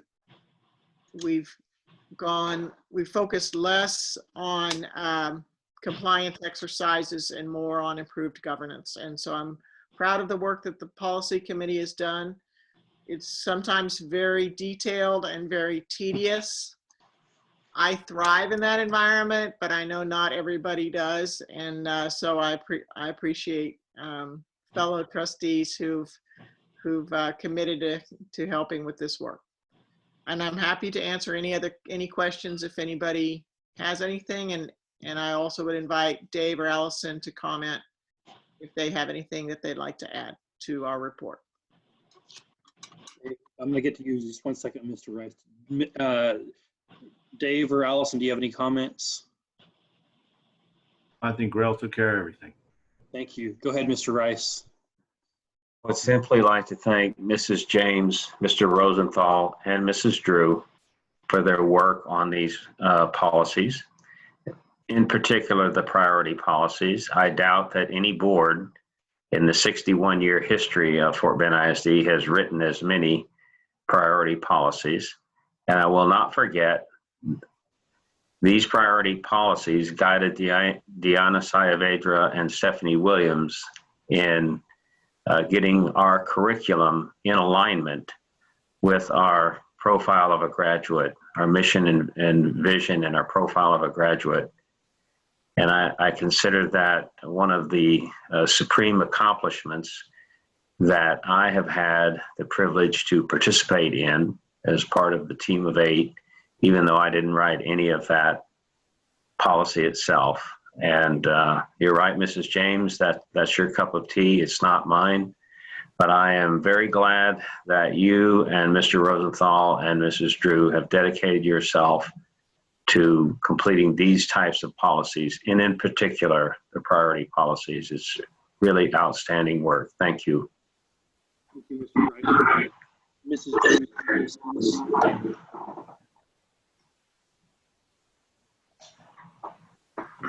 Drew. Allison. I'm sorry, I'm not hearing you very well. Are you saying something to me, Jason? Did you have any comments? I think Grail said it all for the team. You know, I enjoy my time on the policy committee. You know, I enjoy kind of going along with the thought processes and understanding what all goes into making policy and how important it is and how well thought out both Mrs. James and Mr. Rosenthal are about everything that we put into policy and how it ties back to the profile of a graduate and ultimately what we want to do as a board. So, you know, as the new member taking her maiden voyage on this policy writing track, I really appreciate the sort of tutelage that they've given me and the insight that they provide. So. Thank you, Mrs. Drew. Thank you, Mrs. James, and thank you, Mr. Rosenthal, for your hard work on the policy committee. We appreciate you, and thanks for the report, Mrs. James, and the presentation. Moving along to our consent agenda. Do we have any items board members want to pull from the consent agenda this evening? All right, with that being said, may I have a motion on the consent agenda? President Burdine, Jim Rice moves to approve the entire consent agenda as presented. Second. This is Grail James. I second. We have a motion by Mr. Rice and a second by Mrs. Grail James. Do we have any discussion? Hearing none, please vote by roll call. Mrs. Drew. Yay. Mrs. Helliger. Yay. Mrs. James. Yay. Mr. Rice. Yay. Mr. Rosenthal. Yay. Mrs. Tolson. Yay. Jason Burdine also votes yay. This motion passes. Moving along to our action item this evening. We have 3 action items this evening. Mr. Rice. Mr. Burdine, I move that the Board of Trustees approve the 2020-21 budget and tax rate for the general fund, the debt service fund, and the child nutrition fund as presented. You have a second? Second. We have a motion by Mr. Rice and a second by Mrs. James. We're going to now vote by roll call. Mrs. Drew. Yay. I'm sorry, Do we have any discussion? I was just about to say, I apologize about that. Do we have any discussion on this item about the budget and tax rate for the general fund, debt service fund, and child nutrition fund? Is there any discussion? Hearing none, we will now vote. I'm sorry about that. We will now vote by roll call. Mrs. Drew. Yay. Mrs. Helliger. Yay. Mrs. James. Yay. Mr. Rice. Yay. Mr. Rosenthal. Yay. Mrs. Tolson. Yay. This is Jason Burdine. I also vote yay. Motion passes. Mrs. Helliger. Yes.